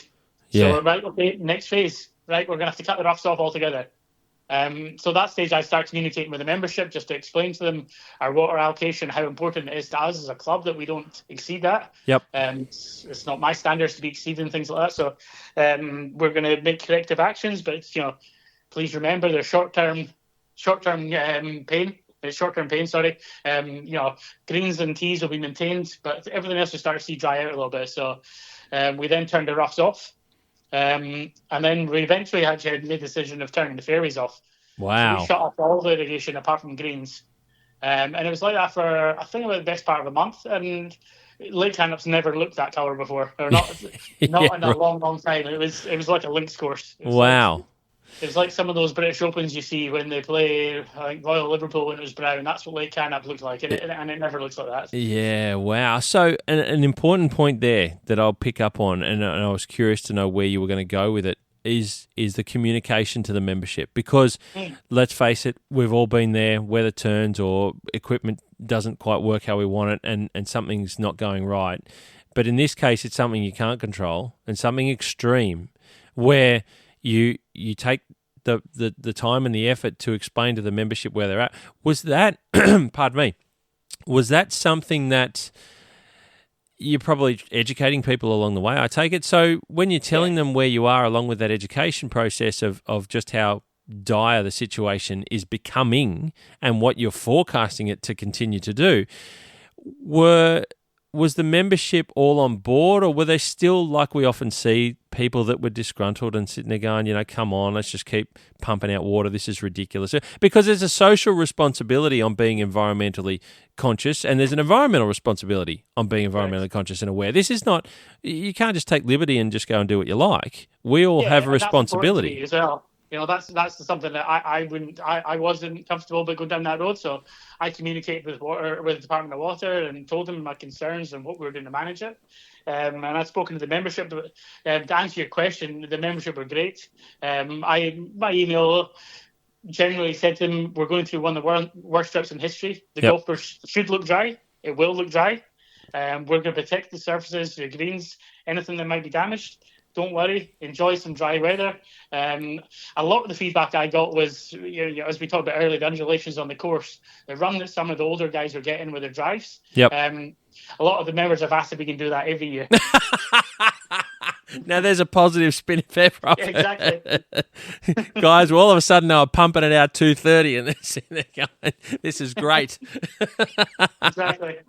Oh, fantastic. But the membership, to be honest, like the membership been always really good with me that way. I try to be upfront and honest with them. You know, if we do something and it hasn't worked and something hasn't gone quite right, I try to explain the reasoning behind it. And, you know, I feel like we've got a bit of credit in the bank. The membership have got a bit of trust that's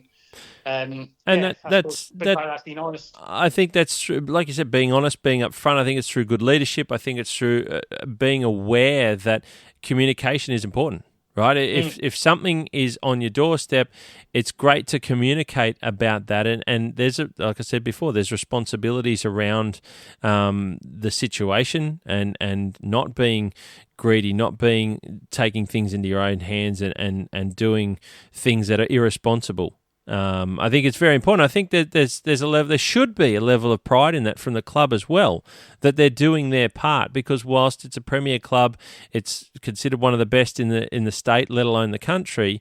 I think there should be a great sense of pride in, we did something pretty tough and we made a pretty tough decision, but we come through. We pulled through. We come out the other side, because you have had quite a bit of rain. I don't know about specifically on site, but generally speaking, you've had a bit of respite recently. Whilst the lake might not be filling up just yet, let's hope that it does by the end of winter. Yeah. But that's good to see. I think I'd like to hope that there's a sense of pride in that from the club of doing their part and being environmentally responsible. I think that's really good. Yeah, there definitely was, because I was the same as you. I was hoping that was what the response was going to be. You know, when I put that out there saying that that's my standards and this is what I believe, and this is the club that we are and the standing we have in the state, that we should be industry leaders this way and we make the difficult choices we have to make.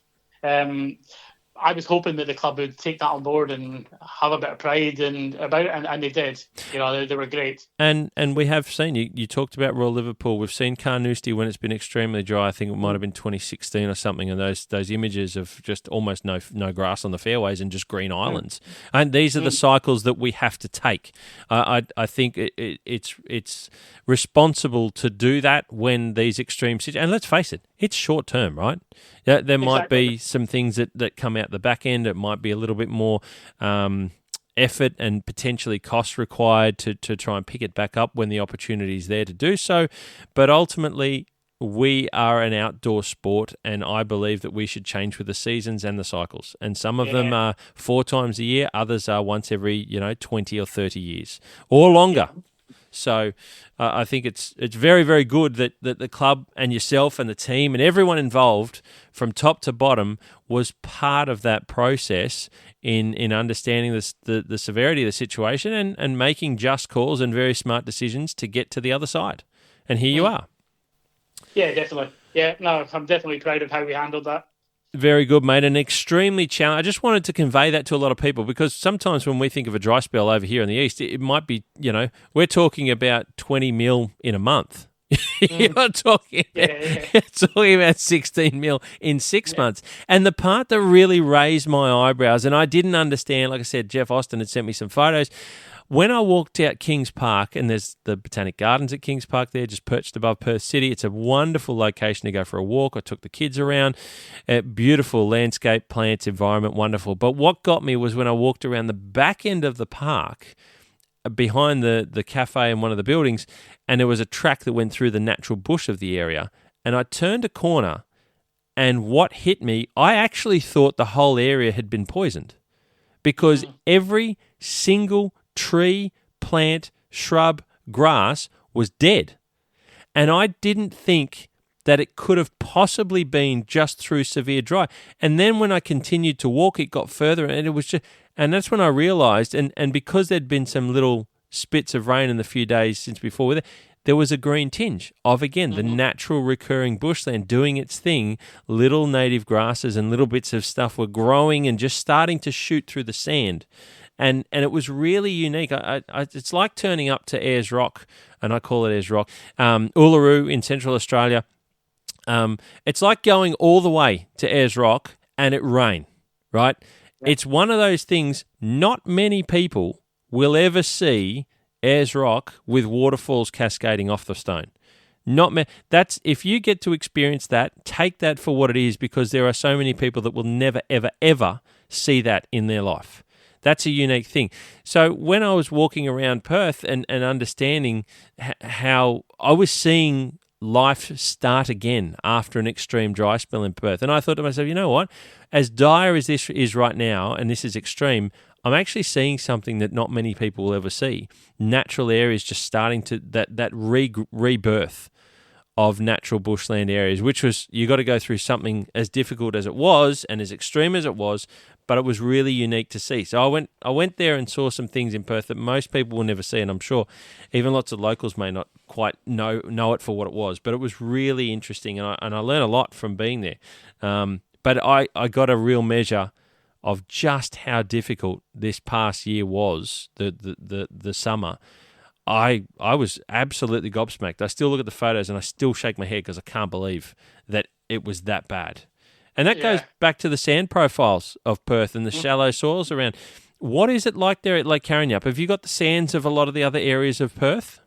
Yeah, we do. Yeah, we're pure sand, the whole site. That's an interesting thing in itself, mate. I've got to be honest. It's understanding that mostly all of Perth is sand. Yeah. It's quite bizarre. Yeah, I know. Doesn't Don't help. know what I'm used to. Yeah. But doesn't help when you're trying to get a little bit of moisture to retain in the soil profile. Makes it harder still. It does. Yeah, and the WA soil, the sands here are notoriously hydrophobic as well. So very interesting. Now, mate, one of the other things, and we're talking about water. You mentioned you get your water from your bores. Mm-hmm. There's some really interesting properties about your water, because I was walking the streets of Perth and I started to notice that from waist high down on anything, whether it be a fence, a light post, tree, park bench, phone box, didn't matter what it was, all had an orange stain. Yeah. From the irrigation water. Yeah. You guys have, and nearly everyone draws from bores, don't they? They do. It's funny though, because we actually don't have too high a level of iron in our bore water. Well, there you go. That's a good thing.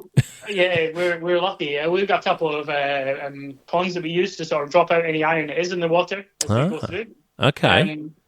But to be honest with you, we don't have a lot, which is interesting because you're only a couple of kilometres from here, you start to see the orange tinge on walls again. Mate, it's bizarre. It's really odd. It is. So our issue is bicarbonates and sodium in the water here from our bores. Right, okay. So that's what we have to manage. And how do you sort of manage that through your green profiles? Does it become, is it problematic? Yeah, it is. So what the effect that we were seeing was that you would see a white crust appear on the surface. You know, if the greens start to dry out a little bit, or areas of high traffic, pitch marks, they would get a white crust over the top, and then the turf wouldn't recover into those areas. So as part of rebuilding the greens 7 years ago now, I looked at options of what we could do. So I invested in a sulphur burner to treat the water. Okay. So that drops the pH and then basically drops the bicarbonates out of it. So the sodium's still present in the water, but we're able to flush it. It doesn't lock up on the surface the same. Wow. Okay. So that's been a bit of a game changer for us, really. It's made a huge difference. Unreal. And that, overall, it helps your maintenance, all the different bits and pieces that go into maintaining your greens profiles and providing the surfaces that you have. Did you find that, was this during the whilst you've had you had 007 from the moment you started, more or less. So did you find that it's changed the way that you can prepare the 007? Yeah, definitely.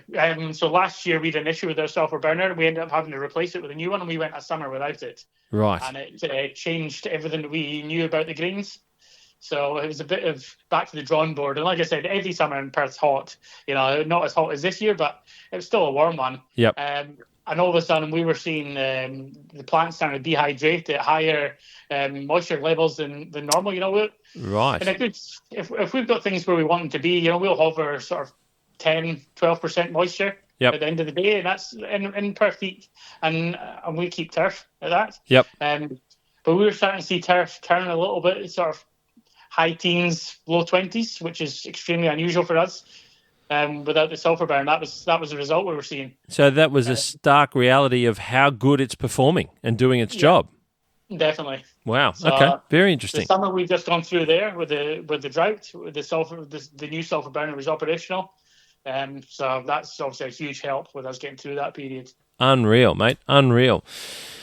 Fraser, that's a lot of information there that we talked about on the site, the vegetation, that maintaining the services. I really appreciate you bringing that out for everyone because, like I said, I think it's a wonderful landscape. I'm curious. You live and breathe the golf course. You can hear it in your voice what it means for you to be able to be there to maintain it. It's your baby.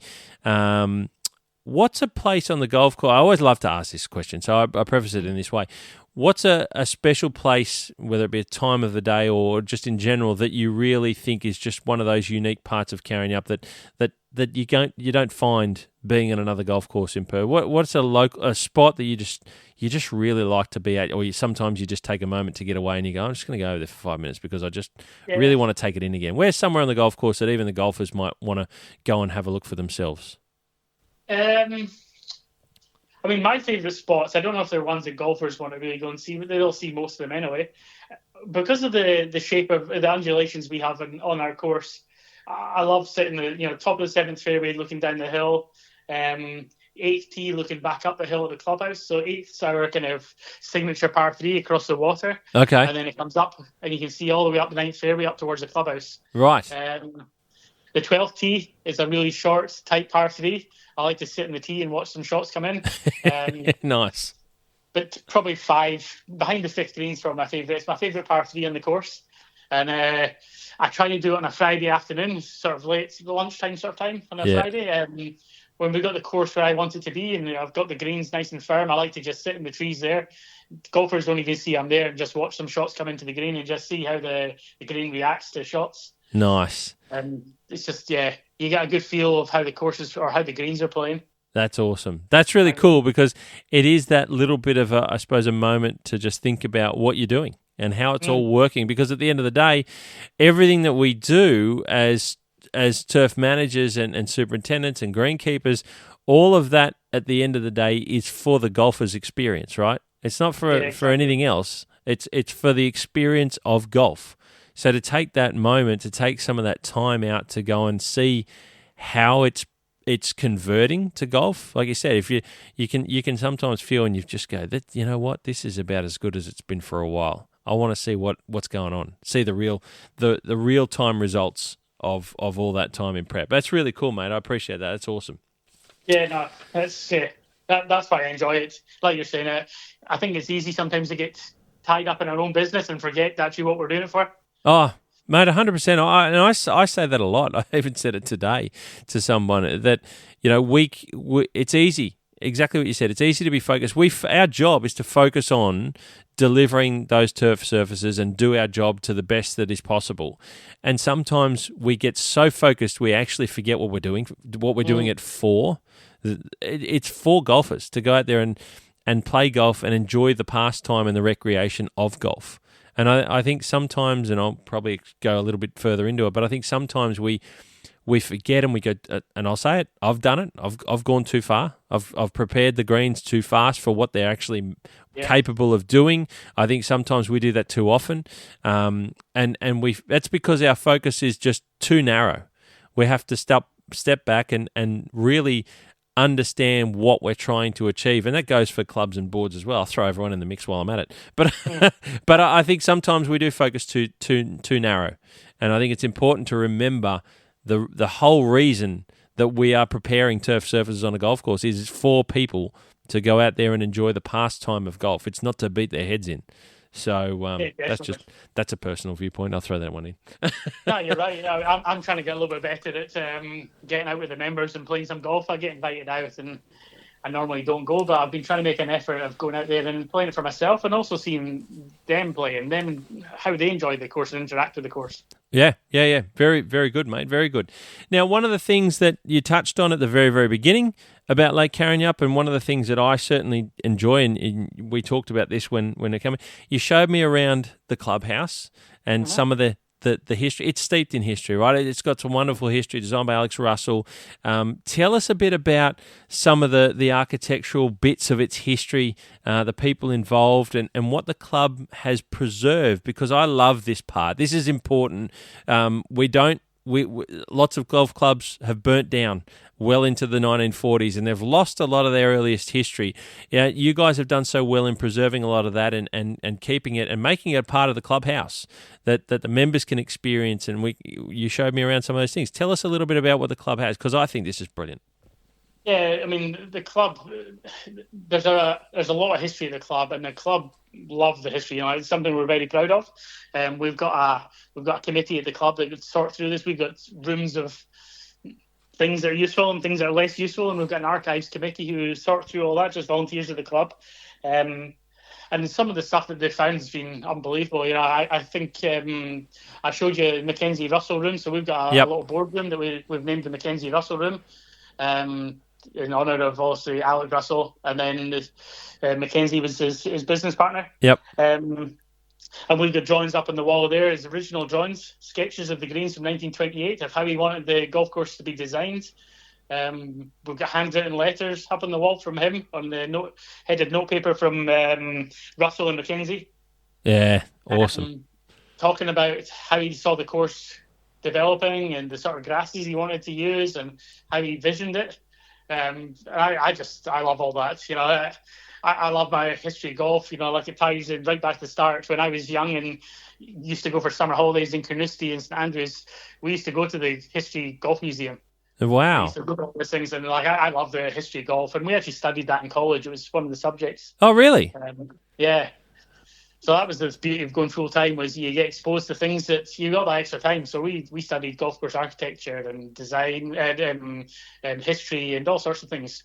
It was really interesting. That's so cool. It's I like hearing you talk about it like that. I look, a lot of the stuff that I do now, and everyone knows I've got different segments of the podcast, an Aussie Golf History podcast, and I'm really getting more and more into this stuff because I think it's fascinating. I think it's really good for people to understand the history of their space, because if you've been looking after a golf course, if you're part of a team that are looking after a golf course now, and it's been there for 100 years or a little bit under or a little bit over, that's a long time. There's a lot that's gone on in that space, and you're part of continuing to write its history. And I think it's a bit humbling, and it puts things into perspective a bit that you can help be part of the next page of its history moving forward. You're part of that something special that people will come back to and go, these people were here in this period of time that continued to maintain this space as a golf course. It's one of these locations. I think that what you guys have and what you preserved is just such a very special part of not only Lake Karrinyup's history, but also Perth. And we don't see a lot or understand a lot from the east side of what Perth has to offer. So it's great that you have that. And I take it I say to anyone, if you get a chance to experience Lake Karrinyup as a guest of a member of the club, or you get an opportunity to go in there, it's really impressive to go and see what they are keeping for everyone, not just for themselves, but it is for everyone as well, because one day these things are going to be more important than they are today. And I think it's fantastic what the club has. They're really, really wonderful pieces of Australian golf history that they're keeping for everyone. I say that. I think it's fantastic. Mate. A good example of what you're saying there was when I first joined Lake Karrinyup, I read the Lake Karrinyup history book cover to cover. Yep. I wanted to know what I was getting into and the history of the club. I wanted to understand the traditions and everything that happened over the period. And in my 7 years here, we've actually released a new history book, and I now feature in the new book. There you go. Which is pretty cool. That's pretty special, right? That's a bit of a moment in a snapshot in the club's history, and now you're part of it. You're on one of those pages. I mean, I think that's incredible. And it's a proud moment. There's a moment of reverence in understanding the club's history. It doesn't matter where you are. I think it's nice to be able to do that because it grounds you as well. You get more of an appreciation of what it is, where it's come from, what it's done for many people, locals in its parts of how it's all clubs are woven into the locals, the local society in part of its social fabric. I think they're all amazingly important things, and I think we don't think about it highly enough until it's too late or it's gone. I could speak for that because the club that I worked at was nearly 90-something years old, and it's gone forever. Unfortunately, we don't get to save it, but you have places that like Lake Karrinyup that are doing that and continue to do so, mate. And like you say, you're on one of those pages now in its history. That's pretty special. Yeah, definitely. Yeah, it's something I'm proud of. Mate, a couple of little questions just to close out. What's it like for you? What's one of the things you like most about being a superintendent now? You've done it at Cal, you've done it at Lake Karrinyup, a special golf course in Australia. What's it like for you? What's one of the things you like most about being a superintendent overall? It's the day-to-day challenge, I suppose. It's something that I enjoy. Sort of what gets me up in the morning is just looking for those little 1%ers that make a difference. That sort of leave a mark, improve a facility like Karrinyup. I think sometimes it's easier to do the big stuff. You rebuild greens, it's quite an obvious one, but it's those little small 1%ers, a little change to your mowing regime or your fertility program, or the research. You spend 6 months researching something and you put it into action and it pays off. That's the sort of stuff that sort of really gets me. Yeah, nice. That's cool. I have heard that before, actually, from people as well. So that's that's very cool, because those 1%ers at the level that you guys being at these upper echelon courses, some of the best in the country. If you're still making 1%ers, that's impressive. It really is, and your head's thinking about that level of detail. That's impressive, and I think. Yeah, I always say this: if I don't think there's any way to improve, it's time for me to move on, because I'm wrong. We deal in like a living environment. There's always going to be things that are better and worse. Something's great one year might not be great the next year. There's always things to improve. I think if I feel that there's nothing to improve, I'm wrong, and I'm probably in the wrong mindset. Yep. No, fair enough, mate. I think that's bang on. Fair enough, mate. One final question, and I'm not sure how. I really want to ask this question because of how I felt when I visited. So I don't know if it's how you guys feel or how you perceived or what you think. So I'm going to ask it. And when I was chatting with a number of supers over there, like I mentioned, I got to visit a number of courses, which was fantastic. I found that you're all a great group of professionals, really, really highly motivated, and you do as good a job as anyone anywhere in the country, if not the world, right? That's how I felt, seeing and talking and understanding. But making the trip over there, I really noticed the distance from the East Coast. I mean, I'm here talking to you on the phone, and we're a 2-hour time difference, and I go, you know what, it's easy to talk to people in Perth. They're not that far away. But making the trip, yeah, sure, it was 5 hours. And again, it's 5 hours on a plane, but getting off the plane and then realizing that it's 6 o'clock in the evening, but some people, like my parents, were in bed at home. I couldn't talk to them because they were crashed out. I go, hey, I'm in Perth. I have to talk to you tomorrow. It was instantly kind of shocking and strange what it actually means to be over there and how different it was. I really found that really stark when I was there. They're talking about it over in the East and over to you now. But when I was there, I was like, I already feel separated from the East Coast. And we joke about it. We often laugh about it. Everyone makes a bit of a laugh about it. But I found it quite different. And the time zone is what probably to me made it feel the biggest distance, was the time zone difference. And I was wondering, do you guys feel in Perth, like I say, you are a very, very professional bunch of greenkeepers and superintendents over there. Do you feel at all disjointed as a professional group from those of us on the East? And if so, is there anything that you think, we as an industry could probably do to help overcome that? But I'm not trying to load you up here or say anything that you may or may not feel, but I'm just curious because we all joke about that. And you're removed and Perth's over there and you're a long way behind and all sorts of stuff. But when I went there, you're as good as anyone. But I felt like I was a long way from home. Do you feel disjointed, or is everyone is everyone cool with being that like that? I don't know. Is that a question somewhere in that? I know exactly what you're getting at, and I think you're spot on, to be honest. Yeah, I do feel we're quite removed from the East Coast. I don't know if that's completely a bad thing because the nature of, so I come from Europe. The nature of Australia, like what I deal with is completely different to what somebody deals with in North Queensland, to Tasmania, to Yeah. so it's not just a time difference. We are doing quite different jobs at times as well. We've got a lot of things in common. We've got a lot of things not in common. I say to people, like a trip to Brisbane, I went over for the conference last month. That's the equivalent of me going from Scotland to Russia. I don't find guys in Russia very often talk about golf courses. Yeah, you're quite right. It's quite interesting you talk about it like that. That's crazy. So I think we do, but that's maybe not a bad thing because it maybe builds a stronger bond over here with the guys that are going through the same problems.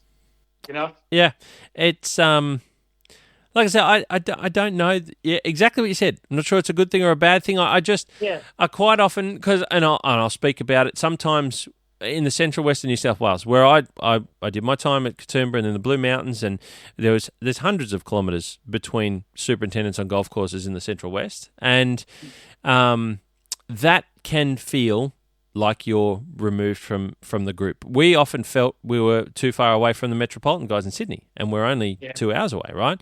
I often, that's 2 hours by car.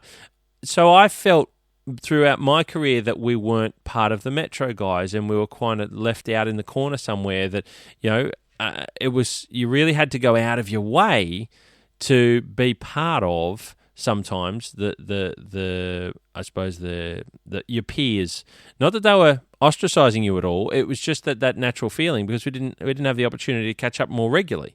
And I wonder, from a national perspective, does Perth and WA feel that way? I'm not saying that it's necessarily it's a bad thing, but does it kind of feel that way, or is it not as bad as I kind of felt? Like I said, I really went from saying that there was nothing. Perth isn't disjointed from Australia. That I can talk to the guys anytime I want to talk to them. But when I was over there, I was like, holy shit, this just feels off. It's really weird. Yeah. No, I think you're right. I think there is a bit of a disjointed feeling, but yeah, like you said, I think there's pros and cons of that. I'm not sure it's all a bad thing. Yeah. Obviously, we're quite a small industry over here as well.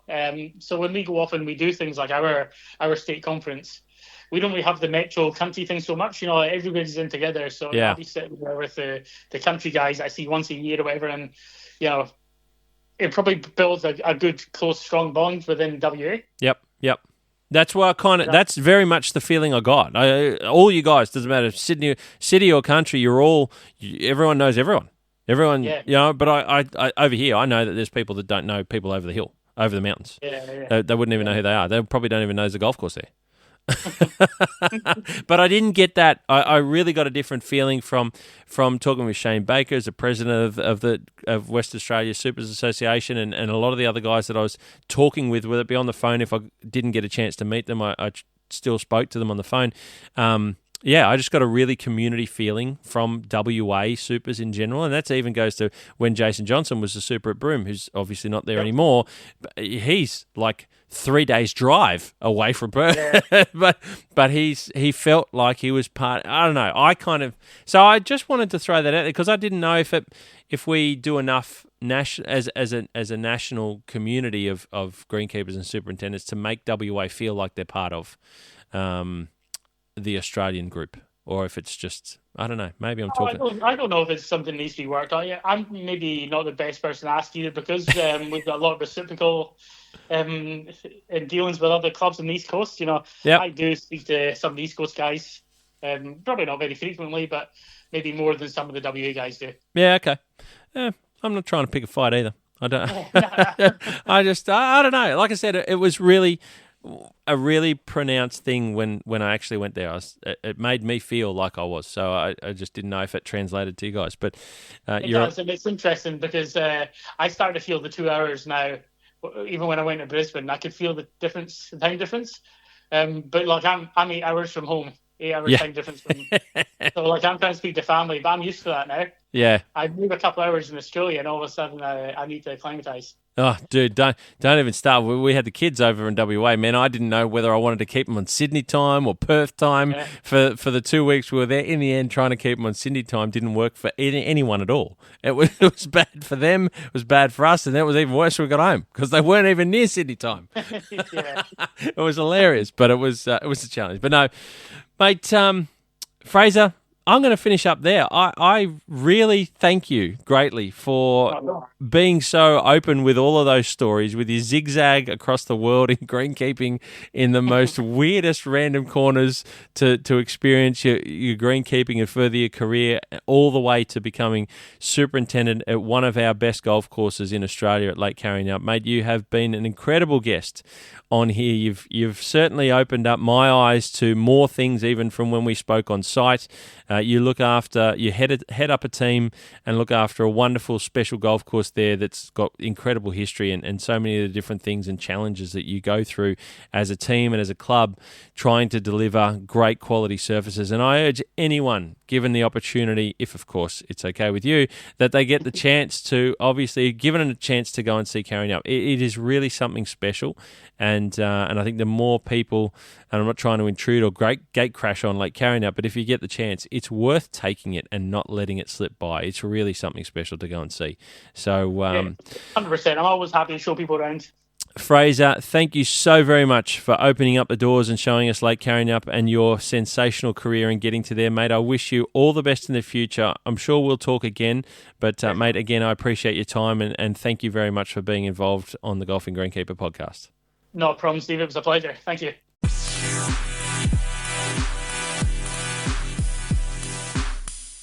Well, there you have it, ladies and gentlemen.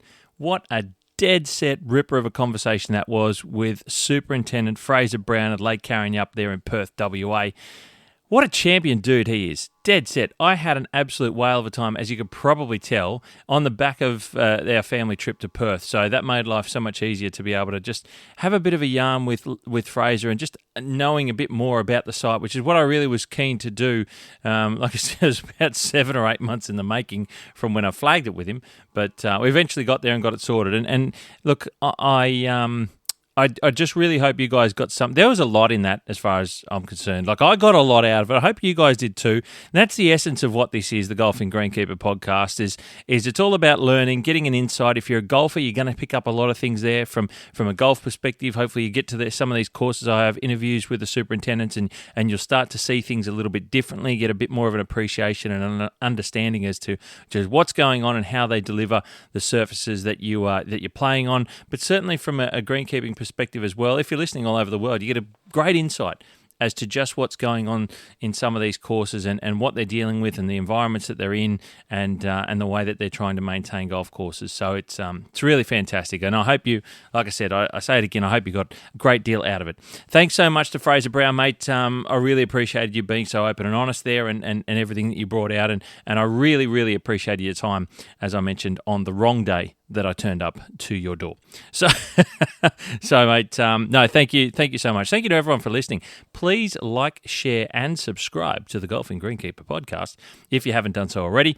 I really appreciate it. Looking forward to it. There's a lot more coming on. I'm starting to really, a lot of things happening in the background for the Golfing Greenkeeper podcast, so stay tuned. There's going to be more episodes coming a little bit more frequently than I have done in the past. Things are getting and improving a lot more at home, so it's allowing me to do a few more things on the pod and on social media as well. So please subscribe on whatever platform you're currently listening on, and also go and hit me up on the socials. Make sure you're following on the socials as well. Got a lot of things coming up there. There's a special project coming up for the Aussie Golf History segment, if you aren't aware from socials, but I'll announce that now on here as well. That's coming out in October sometime, date TBC to be confirmed. But that's fantastic. I'm looking forward to that one, and there's some really, really, really special names that I'm talking to and that I've already secured for upcoming episodes of Keeper of the Green. So there's lots happening. There's lots of conversations coming up, and some really good things coming forward for the Golfing Greenkeeper podcast. So I say it again, please like, share, subscribe, and stay up to date with it all. And also some personal podcast episodes of me, just some of the things that I've experienced over the last sort of, well, what are we in? It's now August, so over the last sort of 8 to 9 months, some golf courses I've visited myself from a golf perspective I'm going to talk about. Also going to do an episode on a trip to Perth, specifically just to talk about what I found over there, what I liked, what I saw, what I experienced, and some of the things that I think you, as listeners and travellers and golfers and greenkeepers and anyone else interested in this golf greenkeeping space, will hopefully get some things out of. And so there's more stuff coming, and really lots looking forward to bringing out to you guys. So, guys and girls, ladies and gentlemen, I'm really looking forward to continuing to bring you more and more up to date. Now, also, as an aside, please go over and check out, and I'm doing a lot of work with Nadeem from Campbell's Chemicals on his podcast that he produces called Behind the Turf. That's a turf industry podcast that's really tailored to suit right into the greenkeeping space, professional greenkeeping and the like. So Behind the Turf, you can check that out at all the major platforms as well, and on their website. That's just something that I'm working with Nadeem on the side. So I just thought I'd give a shout out to Nadeem and Campbell's Chemicals. So I'm helping him put his podcast together at the moment. So that's really that's being a good bit of fun as well. Some of the professionals and world leaders in turf. So if you're looking forward to that stuff too. Ladies and gentlemen, thank you so much for your time. As I always leave you with, you hit 'em clean, we'll keep 'em green, and I'll catch up with you very soon.